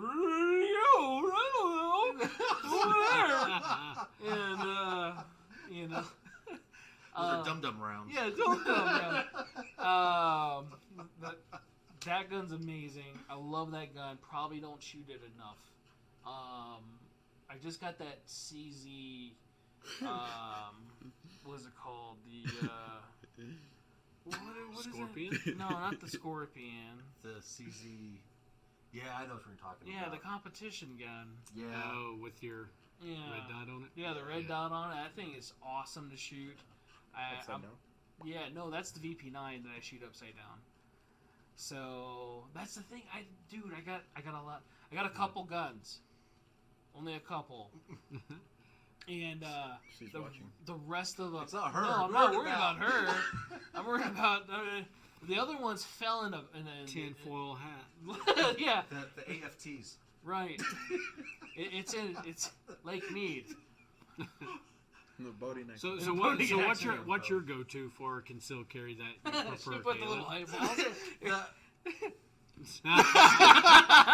She's watching me. You're in trouble now. You're in trouble. So much. During my week, I During the carry week? during my week. I have a weekend gun. Yeah, I do a weekend gun. During the week, I carry my Glock 48, Okay.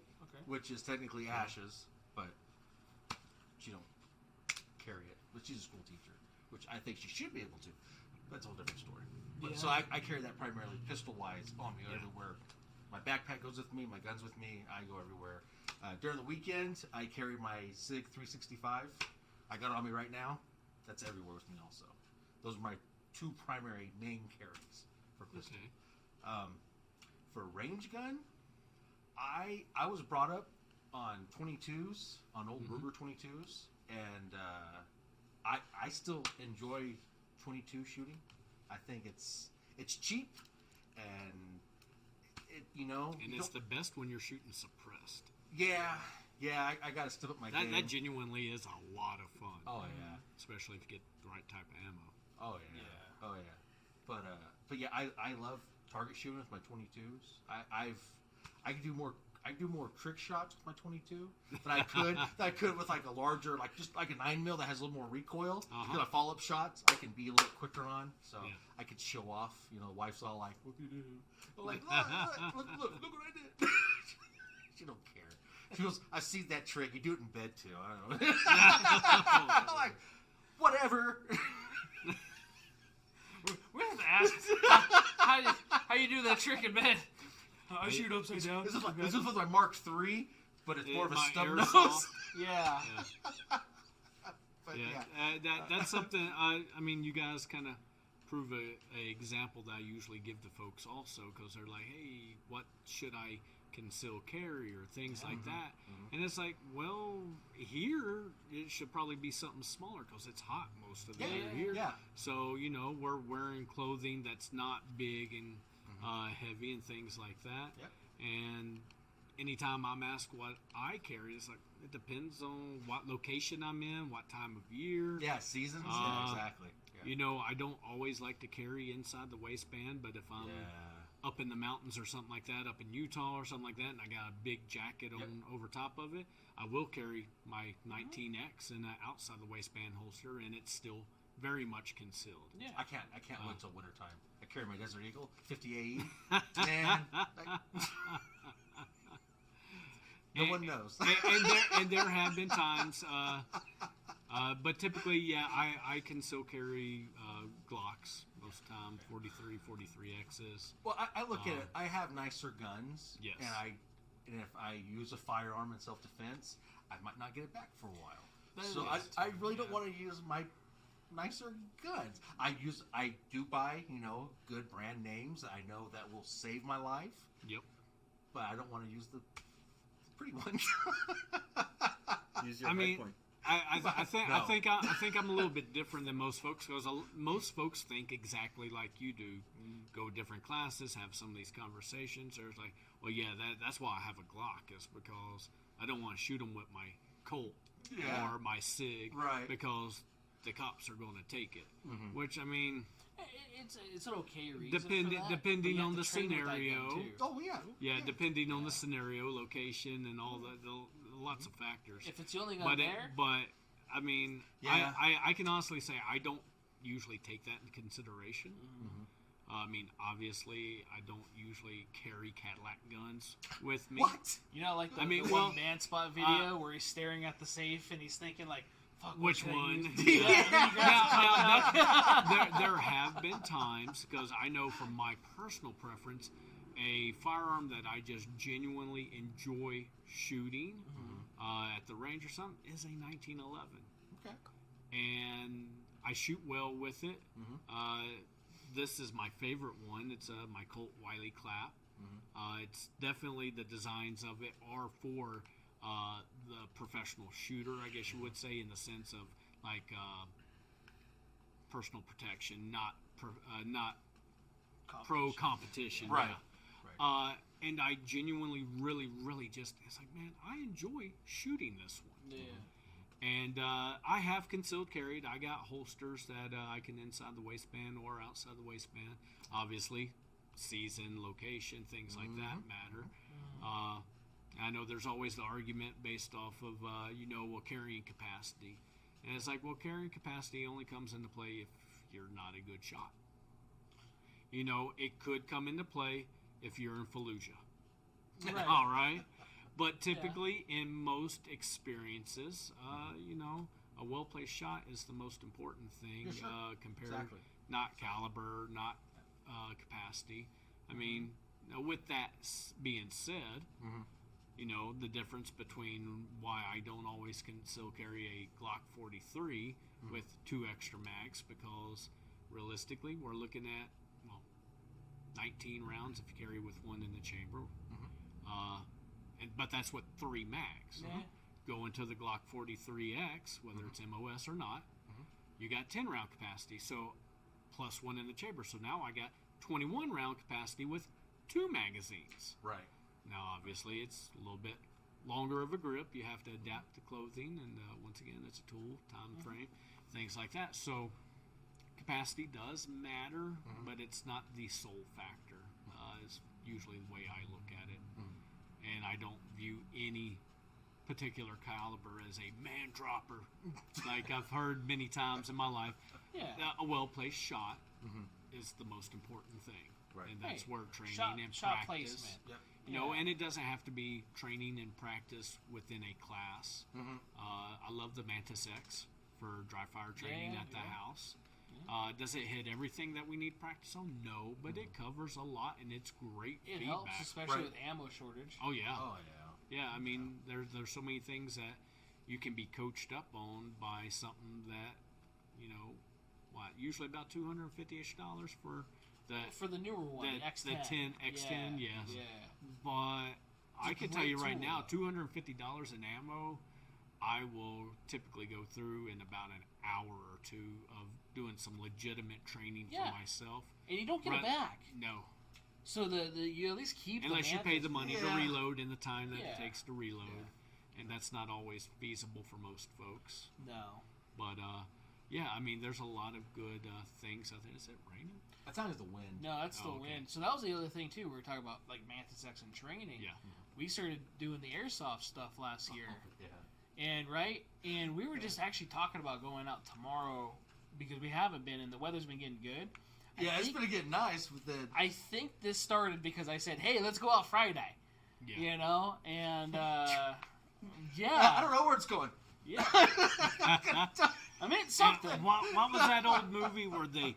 Wanted. Wanted. Yeah, Curve the bullets as they shoot it. I mean, hey, It could happen. It could. I have tried it. I just don't think I have the wrist movement for it. Yeah. You know, my wrist is a little stiff. You don't got the flick of the wrist? I don't have the limp wrist action. No. I think we're about to go into a bad neighborhood. We're about to go into a bad neighborhood with this conversation. Yeah. Keep them out. I ain't saying anything. Well, and one of the things also that I have experienced, I know many times going through other classes, BSing with folks and things like that, that I try to caution my students against is that a firearm is a tool of last resort. Yeah. Yes. But too many people depend everything they have into you. Some people need to. Not everybody. So that's where I usually encourage people, hey, look, you can get gym memberships for $10 a month to get in decent shape. You don't have to be a pro athlete. You just have to be in good enough shape and condition to survive a situation if you were ever found in it. Yes. Now, obviously, I'm a huge proponent of martial arts also, especially jiu-jitsu. Good. That's good. And I highly encourage folks to, not everybody's physically capable of doing martial arts, but there's things you can do besides just practicing to shoot in self-defense. Becoming knowledgeable in situational awareness, because the greatest deterrents are being able to protect yourself is not getting in a bad situation in the first place. Exactly. But that conversation doesn't come up very often. Right. And I definitely try to encourage folks like that. And when you are in these bad situations, if at all possible, your greatest asset is time and distance from the threat. Yes. If you can run away, then run away. Exactly. Well, if you're not a good runner or anything like that, then there's other things to consider. But I do try and encourage folks to think about these things. What can you and can you not do? Yeah. What scenarios, situations might you or might not be in? Right. And so I definitely try to, the gun's not the only answer to personal defense. I don't know about you guys. I've had this conversation a few times. I think too many. Where it's, well, why do you conceal carry? Like, one, I don't like to be in a place where myself or my family could be in a bad position. Like, well, why did you go there? You mean like the world? Yeah, like Walmart? Right. Like, the gas station? So do you just stay at fucking home? Like the bar fight at the Golden Corral. Right. Obviously a situation like that, the time and distance thing comes into play. But, I mean, Dave Chappelle demonstrated it best in this skit comedy, when keeping it real goes wrong. Yeah. And there's a lot of people out there that want to keep it real. There is. There's a lot of people that want to do that. And it's, sometimes it's not necessarily that they're bad people, but that ego comes into play. There's that. And a lot of it with the caliber and or the round count. Yeah. So, like, the 19, I'll have the full mag one chamber, and then I'll have 2 extra mags. So I have 46 rounds on me. And like, why do you need that many? I don't know if I ever will. Yeah. And it's not so much that I plan to use them all. Right. But I look at other situations where people ran out. We had Lenny on a couple weeks ago, and he brought up that point where agents in certain situations they run out of ammo, and then I don't know what to do anymore. We got to have somebody go get ammo. I don't want to be in that situation. I don't really have backup. Well, and a good example of me maybe not being prepared is that time that I told you, the 6 guys were, climbing in the back of my truck trying to pry my toolbox open on my truck. I was actually concealed carrying this Colt at the time. I didn't have an extra magazine with me. Okay, so I have 7 rounds, 1 in the chamber. 8 rounds, 6 dudes. I mean, if it ever got to a worst case scenario, I was not the most prepared. Right.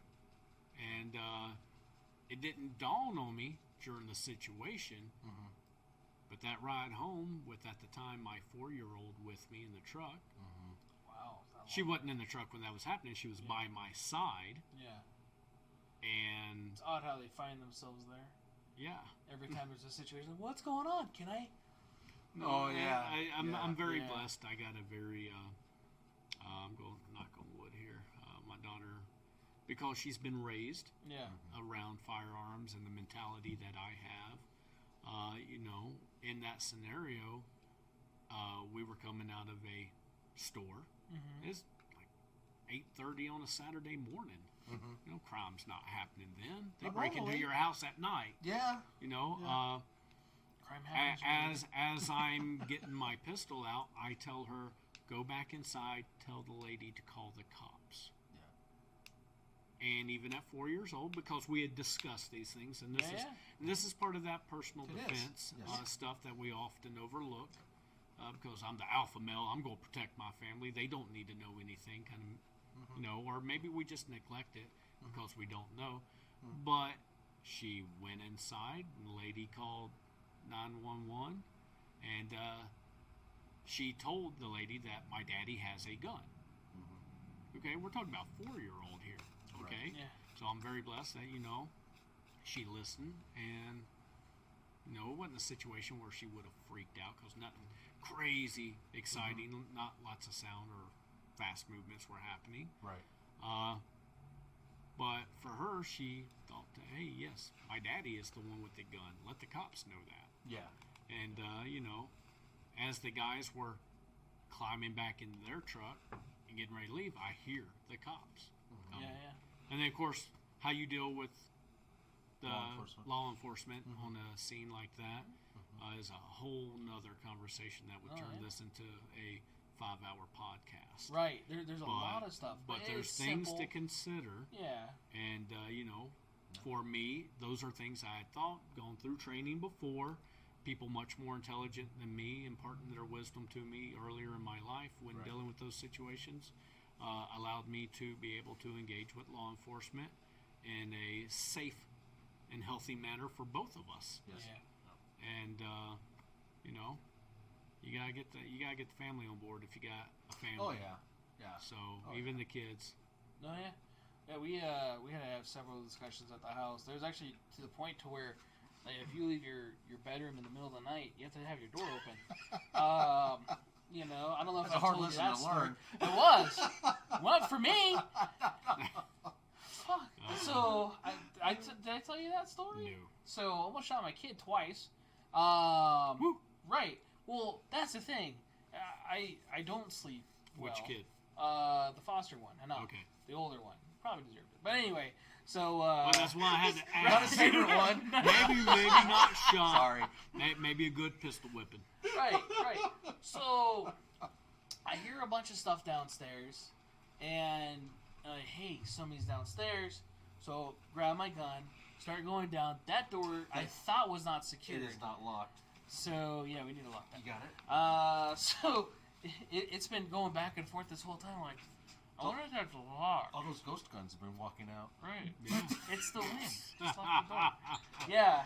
That's how they get in the streets. That's what it is. They're just going through the door. So,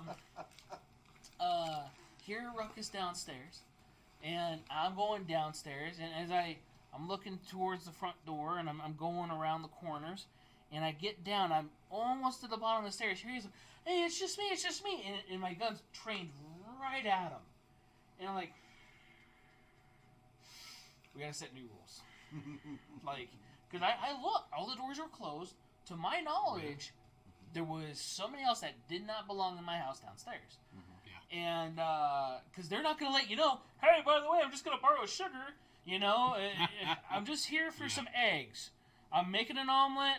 I'll be right back. I'll pay you later. Whatever it is, they're not there to do that. And, so we had to have that discussion. Now that the rule is to leave your door open. There was another time, I can't remember what it was, but it was like the same shit. Like, dude, we've had this discussion. Yeah. Like, what is the deal?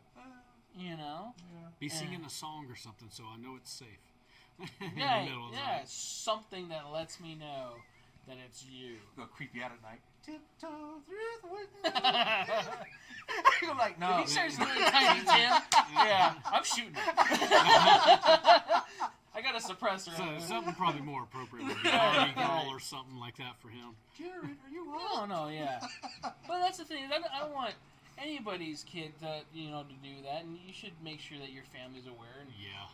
You know. Well, and I know I recently read a story where a guy shot his 16-year-old daughter out and bumping the night, because that's what we most commonly fear is something bad happening in the dark. Right. And this individual just saw something moving in his garage, didn't turn on any lights, didn't have a firearm mounted light or anything like that. Don't know training background or anything, probably didn't have any. Right. Because we all know unless there's a threat to loved ones downstairs, there's no need to go downstairs. Let them take the TV, the microwave. I know nobody has VCRs anymore. Right. But if the loved ones are not threatened, I would never encourage people to go seek out a fight. No. And this individual ended up shooting and killing his 16-year-old daughter. And I never want to shoot anybody. No. Period. Let alone Much less, especially, as guys, our daughters have special places in our hearts. Our sons probably needed it. Yeah, right. Toughen up, kid.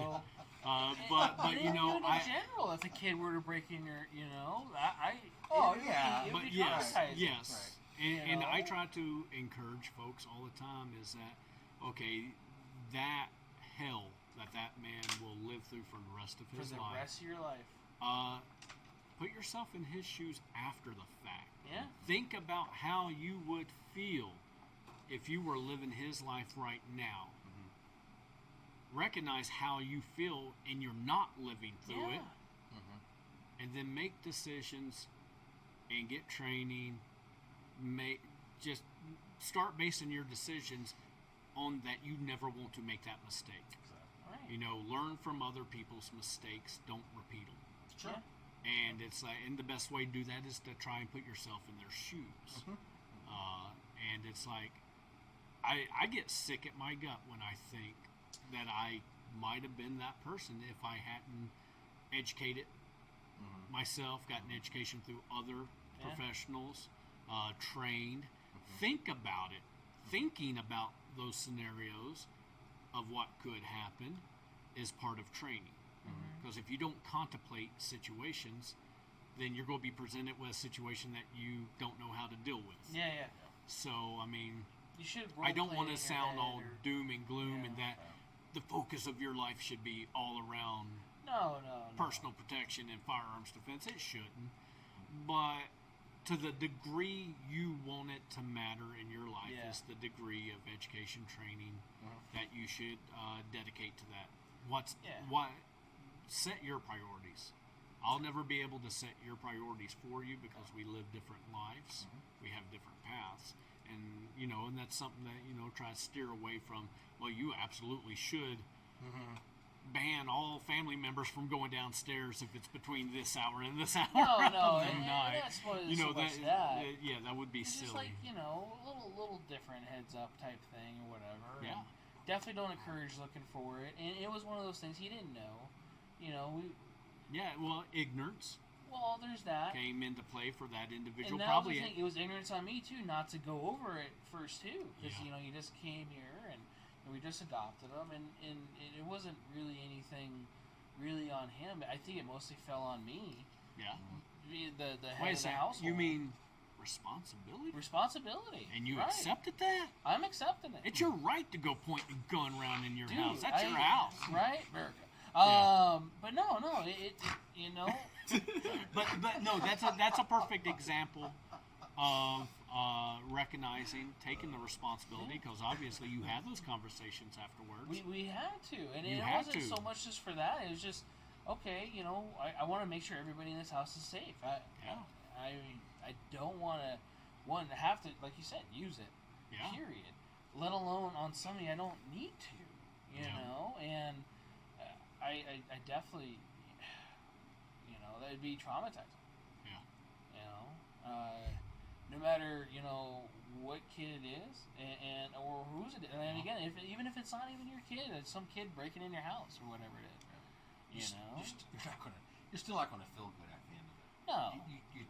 No. No, and even in a situation, let's say a lot of people the bump in the night thing happens. and depending on laws of your state, county, things like that varies. I'd never want to give legal advice. I'm not a lawyer.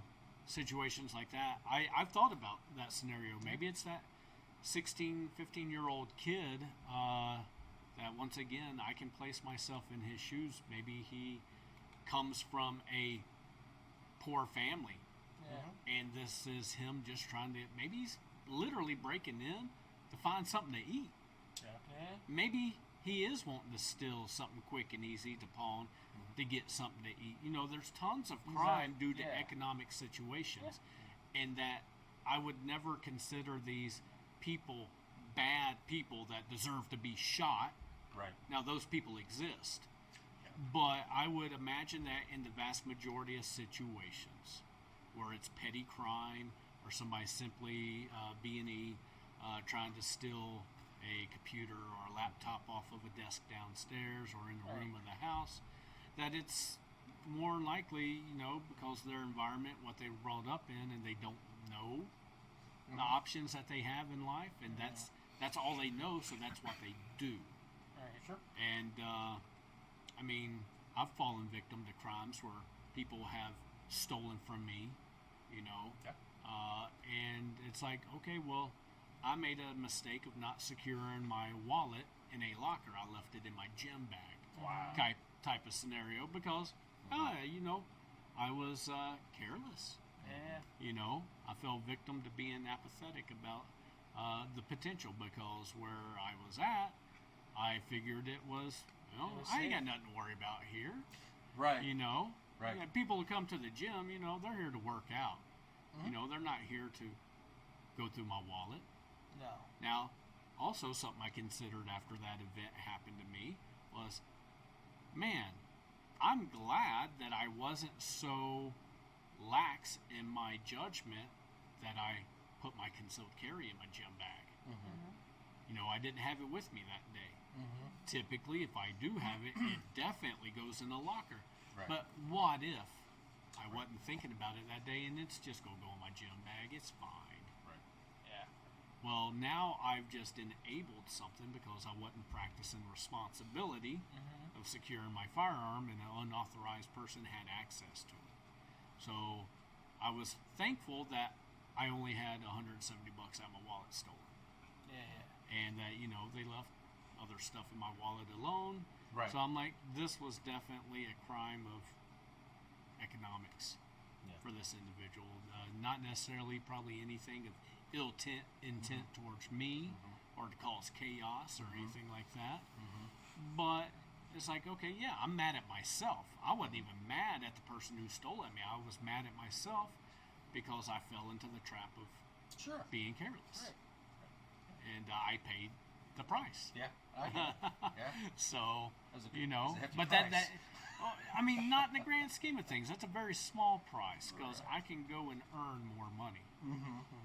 But, you can't earn back other things. Yeah. I get So you. that was pretty minor consequences for my actions. Right.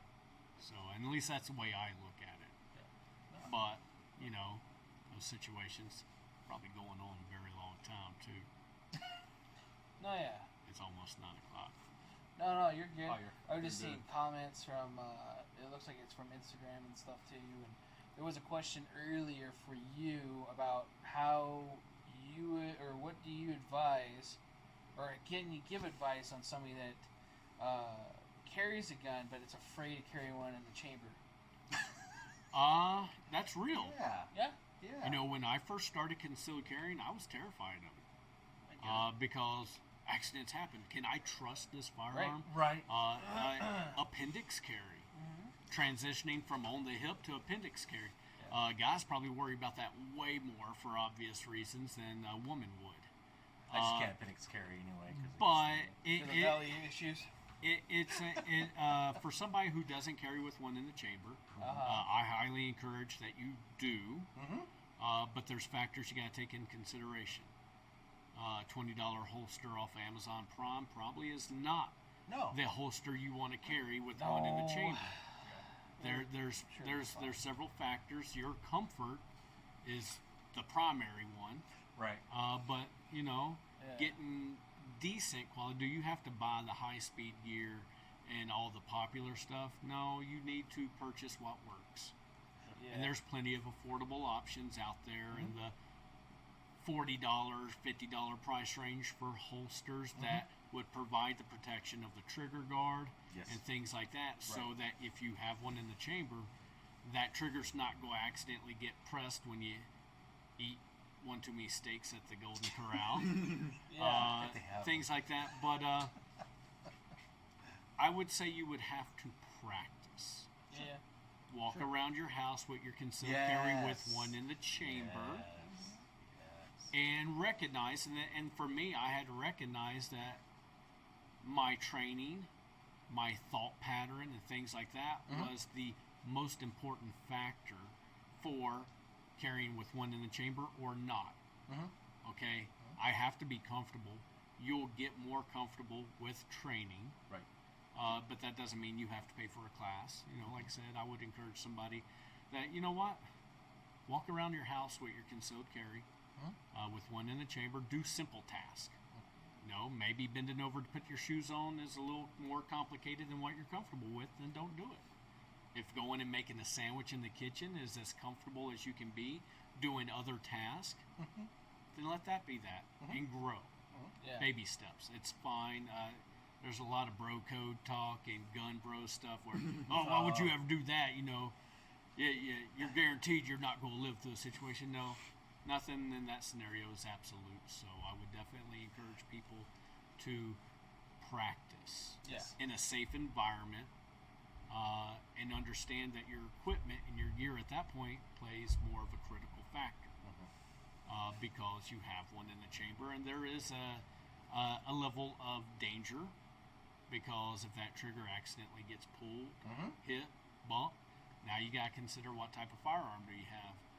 Do you have a 1911 where, you know, a single stage trigger can get activated much easier than a striker fired polymer firearm.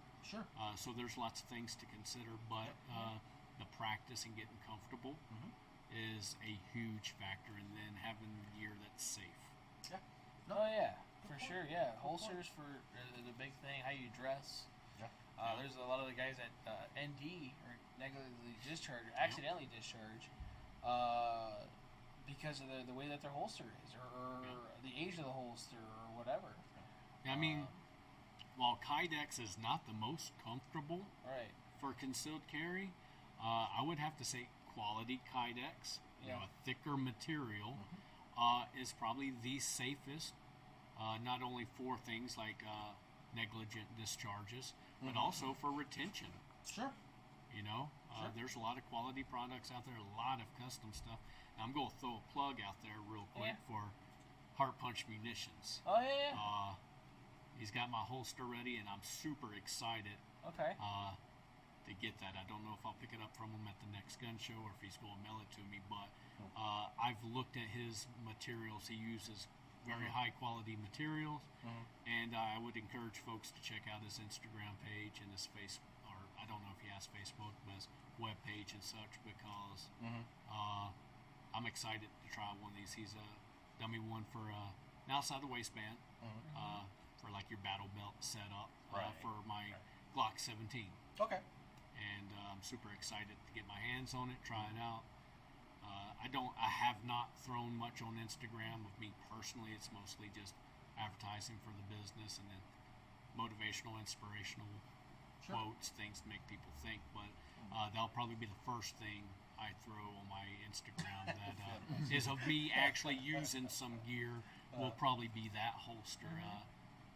Good dude, good business, small business owner. That I'll highly encourage folks to support small businesses. I always recommend going over to him, and he made me a holster. It's great.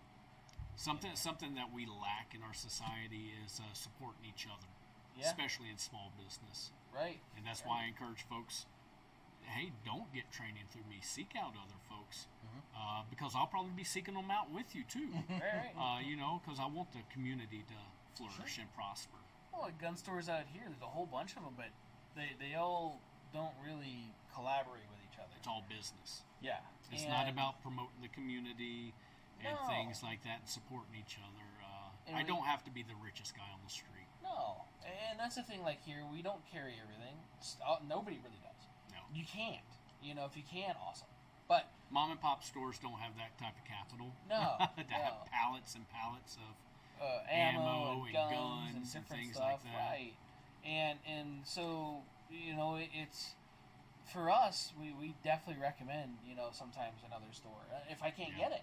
Yeah. You know, like, hey, I know that these guys usually carry this type of stuff, or this guy or this guy. Yep. So I do like doing that just because of that. Yeah, You and know? at one point or another, I mean, prior to you being a gun store owner, you were a customer, I'm Right. sure, to many of these other locations. Yeah.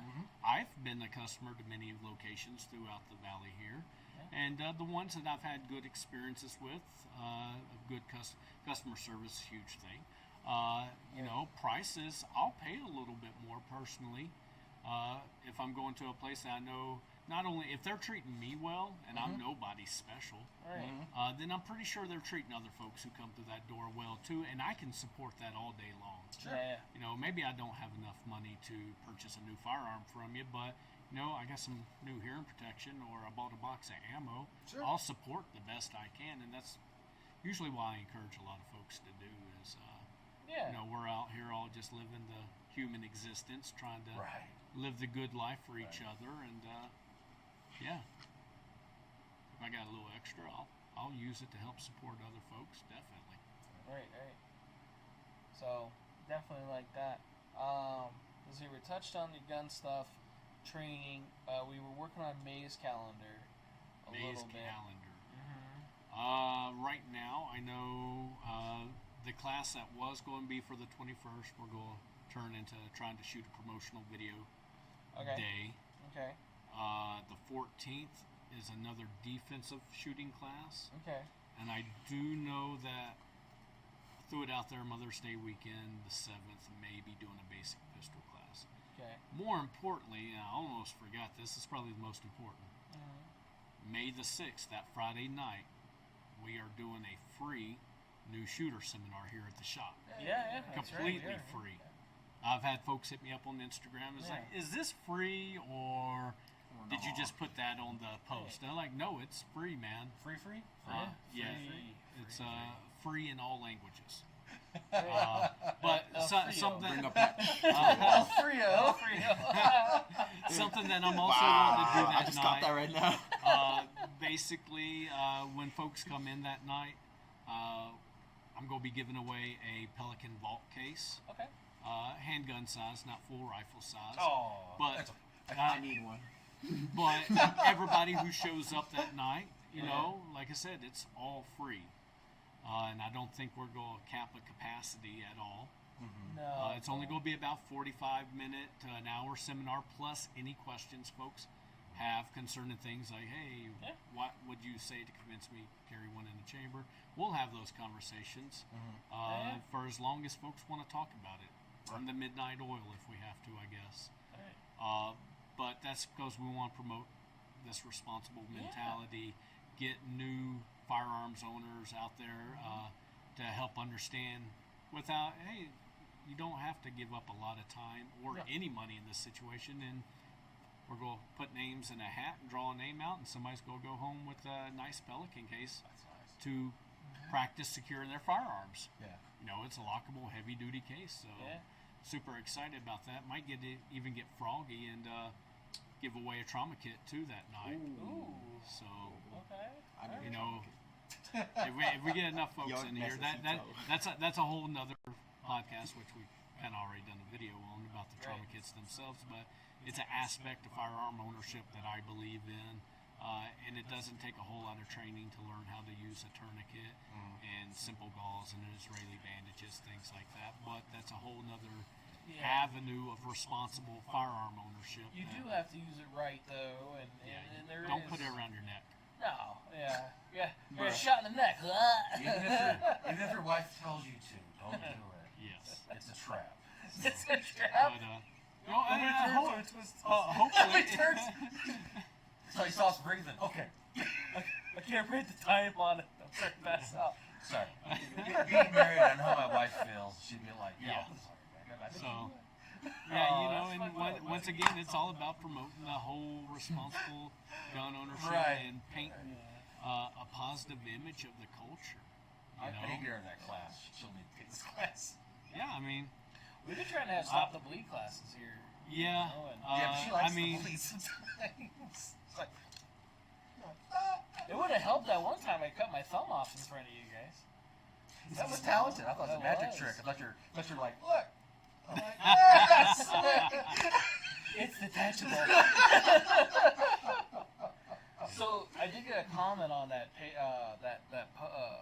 the video I did for those knives, and they're like, well, if you hurt yourself, why would you still sell them? And they're like, that story is about my negligence and my stupidity. I'm trying to tell you not to do that. Right. hey guys, I screwed up. Learn from Don't. my Right. lessons. So The knife didn't do it to me. it wasn't a knife's fault. It was my fault for being dumb. Is it in, well, not necessarily episode, but a Transformers movie where it just came to life and bit me.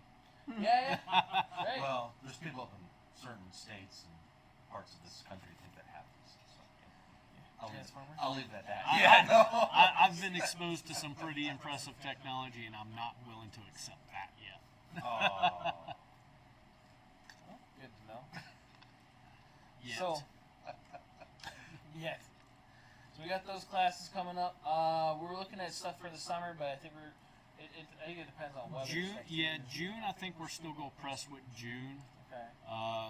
One of the things that I'll ensure is that, because obviously we're shooting outdoors, doing these drills outdoors, is, you know, I'll take all the precautions of making sure things like ice water is available, Right. and sunscreen, and all those wonderful things. But I'll also be getting my certifications at the end of this month as a rifle instructor. Okay. So we're probably going to try and sneak in a rifle class, even if it's just a basic. Could I teach these things with the knowledge that I have and things like that? Yeah, but like I said, I'm not going to be one of those bro vets and be like, yeah, I'm military, so you should trust me to teach you how to.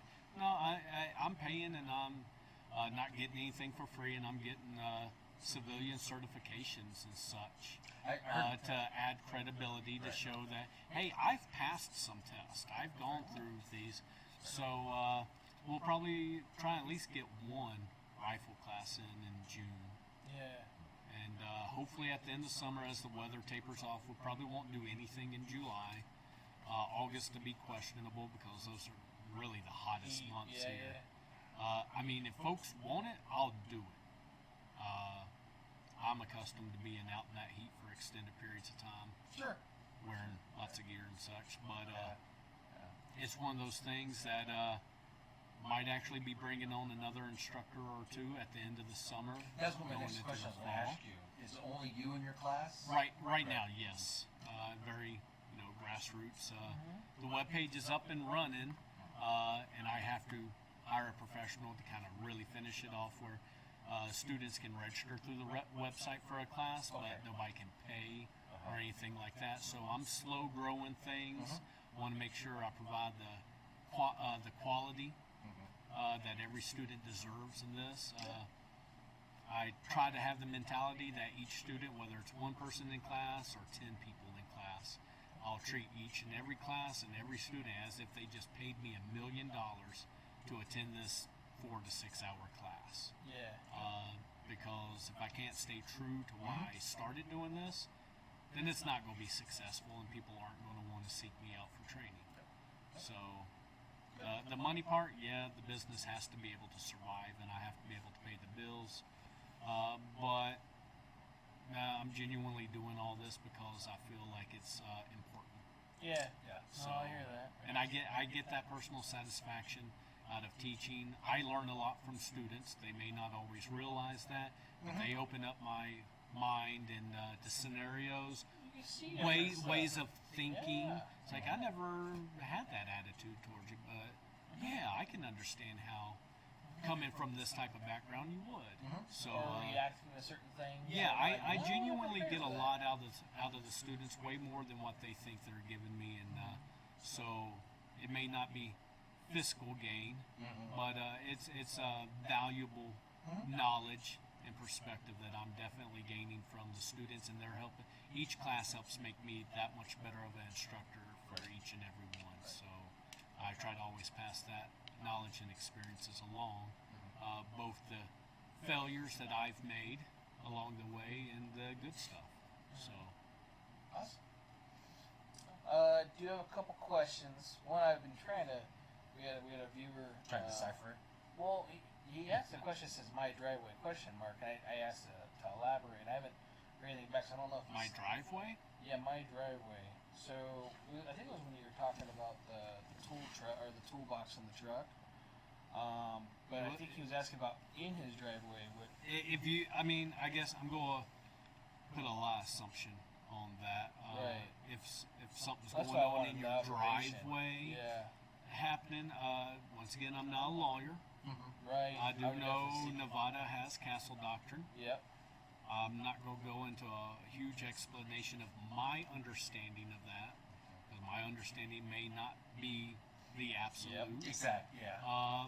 But, you know, while there's plenty of bad information on the internet, information like that pertaining to what you can and cannot do, what is and isn't considered your property, your home, things like that, it's different for every state, counties, districts, cities, things like that. But the nice thing about that is that laws have to be published for us as common everyday citizens to be able to access. And the internet, go to the local law enforcement page. If you're North Las Vegas there, if you're downtown Las Vegas, Henderson, things like that, go to the local ordinances, read, educate. That way, because those are things that I can't, with a good conscience, advise on. One, because I'm not a lawyer, and two, those things change. So, and do you have to get a law degree? Sometimes it feels like It you does. need to. Yeah. You're trying to read it, you're like, But you know, in English. yeah. Hopefully one day we can get a class for the business that that's dedicated strictly to law. What's going on? I know we both know a couple of lawyers, prosecutors, and I've such. been wanting to get one or around so here. on here, and you set know, that up. Yeah. And once again, based off of what they're willing to, lawyers charge quite a bit. Right. But if we could hold little seminars or classes and make it affordable, because it's more important that we have a educated, knowledgeable populace within the firearms culture. Oh yeah. If we can find a lawyer or something that shares the same values we do and attitude we do, then the price range wouldn't be a problem, because they would probably be doing something like that. So that is something that we have talked about, along with the first aid and stop the bleed type stuff. While I would feel comfortable teaching it based off of my experience and training, I don't want to go down that route until I get some of that civilian certification to give me that credibility. Right. Because I could be that Joe that went to YouTube University and I'm just repeating stuff that I saw, I don't know, one of these YouTube channels do. Yeah. And unfortunately, people will believe and buy it, whether it's good or bad information. There is good information on YouTube. No, I'm not going to 100%. bash YouTube on that, but Either way. once again, we go back to that BS filter. Yeah. And having a good filter is really important when digesting information from the internet. And that's why I like to do this live too, so you can't really have time to do the bullshit or to edit or to do different stuff. And even when I do the recording part or the podcast part and upload everything, it's raw from this. There's no, unless I need to bring up the audio or something to where it doesn't sound clean enough. And then I'll do that. But I like that part of it, and I prefer that as opposed to something all kind of cookie cuttered and this is what we can only Highly talk edited about. and overly produced. Yeah, type stuff. there's some of those videos where they're like da da da, and then da da da, and then it's like Yeah, you can tell they're cutting it. yeah, I'm getting a headache watching this thing. Yeah. Got another one. I don't know if this is the last one or not, because we are almost 2.5 hours in, but Based off our old man bedtime. right. I have the question about the free class that's going on. Now that's going to be here at the store, Yes. so we're not going to be doing a YouTube or anything like that on it. Now we might be able to incorporate that. I mean, if the people who show up, maybe we have to have a waiver or something that everybody signs, say, hey, Yeah. we'll record this and post it on Yeah. your YouTube channel. Yeah, or maybe I we don't have have recorded anything on my sessions. YouTube channel. Yeah. 'Cause We I can still even got probably work for a record and living. do just audio for a podcast for questions or Yeah. something like that. Yeah. Kind of like the change my mind things or whatever too. So Sure. you Yeah. know that might not be a bad idea. But I don't think we talked about it being on audio or video, just having people here. So Yeah. I mean, Yeah. maybe that's something we can consider. It's a few weeks away. yeah, definitely something to look into. Because the one beautiful thing about these mics is it will hook into my phone, and where I can record everything and then just put it up Yeah. on, or do live podcast from here on our podcast website. So yeah, which would be cool. Well, what we can do is set it all up, and then if the folks who show up for this seminar are okay with it, you know, Carry one in the chamber, change my mind. Be a man. you know, then we can press. If not, then it's okay. Well, got a little bit of labor to set up, but yeah, It ain't too bad. It ain't too bad. We just have a No. little section set up somewhere, and whatever it is, and have a conversation. whatever yeah. it I is. mean, So just I like regular that. people Yeah, having regular conversations. So right. So I do appreciate you actually spending time here and away from your family too, and everything, because I know you're busy like I am, and it's hard to spend time with family, you know, especially in times like this where we're just everywhere, you know. So after hearing your situation, I don't know, but with the tourniquet, I'm not sure if that should be a good thing or a bad. I mean, unless you're into that sort of thing, you know? She's busy, so that's all Right? Is the tourniquet gray? No. No, don't Yeah. have tourniquets whatever she get her hands on at the time. Okay. Wow. I like that studded I necklace. just sleep with one eye open when I go to bed. Well, I'm glad I'm not there. So, I had to call you, be like, you gotta come get her. let's hope the dog likes you. You'd be like, I'm in the Yeah. shower. I'm like, flashbang.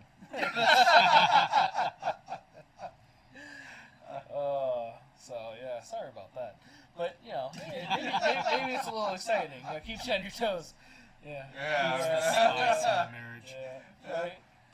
So definitely appreciate you being here for that. Well, thank you for having me out here, man. You know, I'll talk gun stuff all night long. Oh, yeah, right? Yeah, it's easy to do, especially when you love it and you have a passion for it Yeah. and stuff. So besides this podcast, I have still been trying to get questions for our Coffee and Guns podcast that I want to start doing one of these days. So I have like 4 or 5 questions, which is okay, but I might do that a little differently too. And so you guys know I'm not going to be putting your names out there or whatever. I should probably do these plugs at the beginning when everybody's listening. And instead we of hadn't towards put them the to end. sleep. Right. Rock-a-bye clock. Yeah. So our podcast here is live until we get kicked off YouTube. Yeah. Right? I'm about to change the logo on the microphone instead of the Rumble sign. It's almost the same though. It's almost the same. It looks very similar. It has a triangle instead of a square there. I'm not very So- deep into all these different platforms, so Yeah. time. I have put stuff on because we have a Rumble account, Yeah. but oddly enough, it like multiplies my videos, which I don't know if that's a good thing or a bad thing. Because I've had comments like, "Why do you have 4 versions of this?" I saw it last week, and I don't know. I have one. Oh, I do.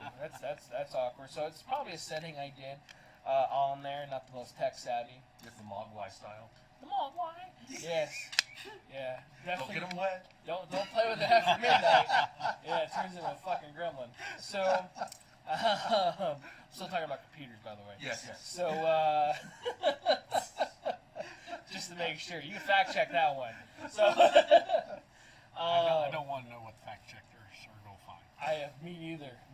Hopefully, it's, anyway, dude. That would be another episode. So, looking at doing the Coffee and Guns one, which I don't know if you got that up there, the Coffee and Gun Talk. We're sitting answering your guys' questions. Actually, I'm looking at doing probably like the reviews. You know, if those of you that left reviews, I know I've thanked them, not really formally, but on the mediums at like Yelp and Google and different stuff. Yeah. But you know, we've got a lot of reviews. Some good, actually a lot good, and some bad. You know, you can't win everybody over, and definitely go over those and make sure that we answer that stuff as much as I can. You know, so I kind of thought about doing a spin-off on that just to get that one going. You know, get us out there a little bit more too. Our podcast and our links anyway. So we're on Facebook, we're on Instagram. Besides just being here. I've been actually thinking about doing Facebook Live also on our page because that will also stream to that. I just didn't know if it would like overdo it or something like that. Because we're live on Twitch. So if you guys are on Twitch, we're on Twitch, which is a gaming thing, which we're probably shadow banned because of guns. You know, freedom. What's that? You know, whatever. Most of these companies are out of the country probably anyway. But anyway, so yeah, like TikTok. I last like the total time. I got kicked. The longest I was on there was like 8 minutes something, and they kicked me off because I think they realized I had a gun on me. You know, I don't know what it was, but it was like that was the longest I ever lasted. There was the first time I was on there was like 30 seconds. And kicked off. My first live I ever did on TikTok. I don't have a TikTok account, so you're not missing much besides like getting stuck on there for hours sometimes. Watching meaningless videos and such. Meaningless videos. I mean, you know, if you're in the bathroom and you don't have a whole lot going on, it fills in some time. Yeah, that's where I got emails and a whole bunch of other stuff. And then you tried to stand up, then and your legs fall asleep. You're all like, you fall down. And then the wife has to put the tourniquet around your neck to help you out. Like, get up off the ground. It puts the tourniquet around my neck again. Yeah. That's what she tells me. I know. I do the Facebook and Instagram. I have the webpage. It's all one word: Chapman Tactical Defense. So not overly complicated. Which I'll put that link in the description down below, so you guys can all have that as well. It's going to be on the podcast mediums. So when I do this, I copy pretty much the description off. So any one of our podcast places, it goes on there as well. So we'll put the links to that. If you don't mind me giving a shameless plug, the Beyond the Firearms, the Academy of Brazilian Jiu-Jitsu.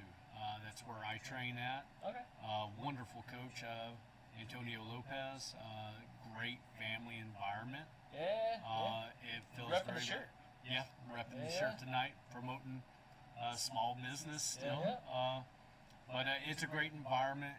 If jiu-jitsu is a thing that you're interested in, I've trained at other schools throughout my life, and this is hands down the highest quality training I've received. There's a lot more to it than practicing martial arts. It's you learn a lot about yourself and your abilities. Yes. I highly encourage folks to come out, talk to Coach or his wife. It's a lot of fun. It's very challenging, but it's very rewarding. And, you know, once again, firearms are a tool of last resort. And there's a lot to de-escalating situations and controlling situations that you can learn from jiu-jitsu. It's a very valuable part of my life that I very much value, although Coach gets on to me when I don't show up to class all the time. As he should, slacker. I love my coach, and my coach loves me, and it's brotherly love that he puts on me. So no, that's good. We all need it, though, I think. Yes. Yeah. We all need a good smack in the yeah. Right, or a tourniquet around the neck. Shut up. Yeah, You're never gonna live that down. yeah, along the lines of choking each other. Right. I wish it was a joke. I'm just telling you. How much tighter do I get it? Are my ears purple? No. Keep going. You're still talking. It's not tight enough. We haven't collapsed anything yet. I got a thick neck. Just my morale. Yeah. That was already down though before this all started. So before this gets any more awkward. Yeah, we're going to keep going down these rabbit trails. Oh my goodness, right. And the later it gets, the more it's going to get worse or something. That was bad English. Getting tired and delirious. Yes. You guys are the late night guys. I'm the early morning person. So I'm early morning too. Oh, stop lying. Yeah, well, I'm up. we're beyond my I'm up bedtime. early. No, you're not. You're always in bed. I'm always like, where are you going? You're like, I'm getting up. I'm like, oh. Yeah. Roll back over and cuddle. Call of Duty what? Call of Duty what? Call of Duty? Yeah. Don't tell them about our cuddle time. So. You're snoring nip all night. I know. We need to work on your snoring. Yeah. So, The tourniquet's for it. One day he'll get the golden tourniquet.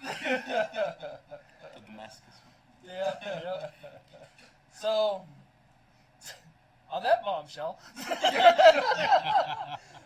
thanks again for tuning in here live on YouTube Thursday nights. As long as we're still here, we'll be here next week, Thursday, 7 p.m. Where our host is going to change because that's awesome. Right. That's probably what needs to change for to keep us on here. But our guest, Jonas! Right, yeah. The host is going to be Jonas. Everybody loves Jonas. Hey. Hey guys, so Jerry couldn't be here. He's in YouTube jail. Yeah. Hey guys.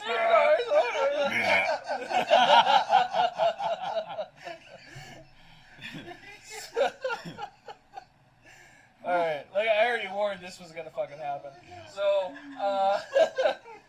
night guys, thanks again for tuning in. Hopefully see you guys all next week. If not, it'll be on Rumble, and I'll be announcing that. So, good stuff. Thanks again for coming in. South Central, thanks for hanging out. Kaylin, besides the tourniquet later, thank you. Yeah. So, yeah. We're just glad you're still breathing. Yeah, Right. me too. I have those moments. Question for you. Yeah. Do you know your left and right? Yeah. Which one's your left? You snap you with my left hand. Come on. You snap your right. You got it right. No, this is my right. Yeah. No, you got it wrong. Are you sure? Pretty positive. Right. Just don't do it on a video game, then it's completely ass backwards. Anyway. Yes. I heard footsteps coming from. Back asswards. I think you still have the videos here. Yep. Alright, see you guys later. Thanks again. Good. Bye.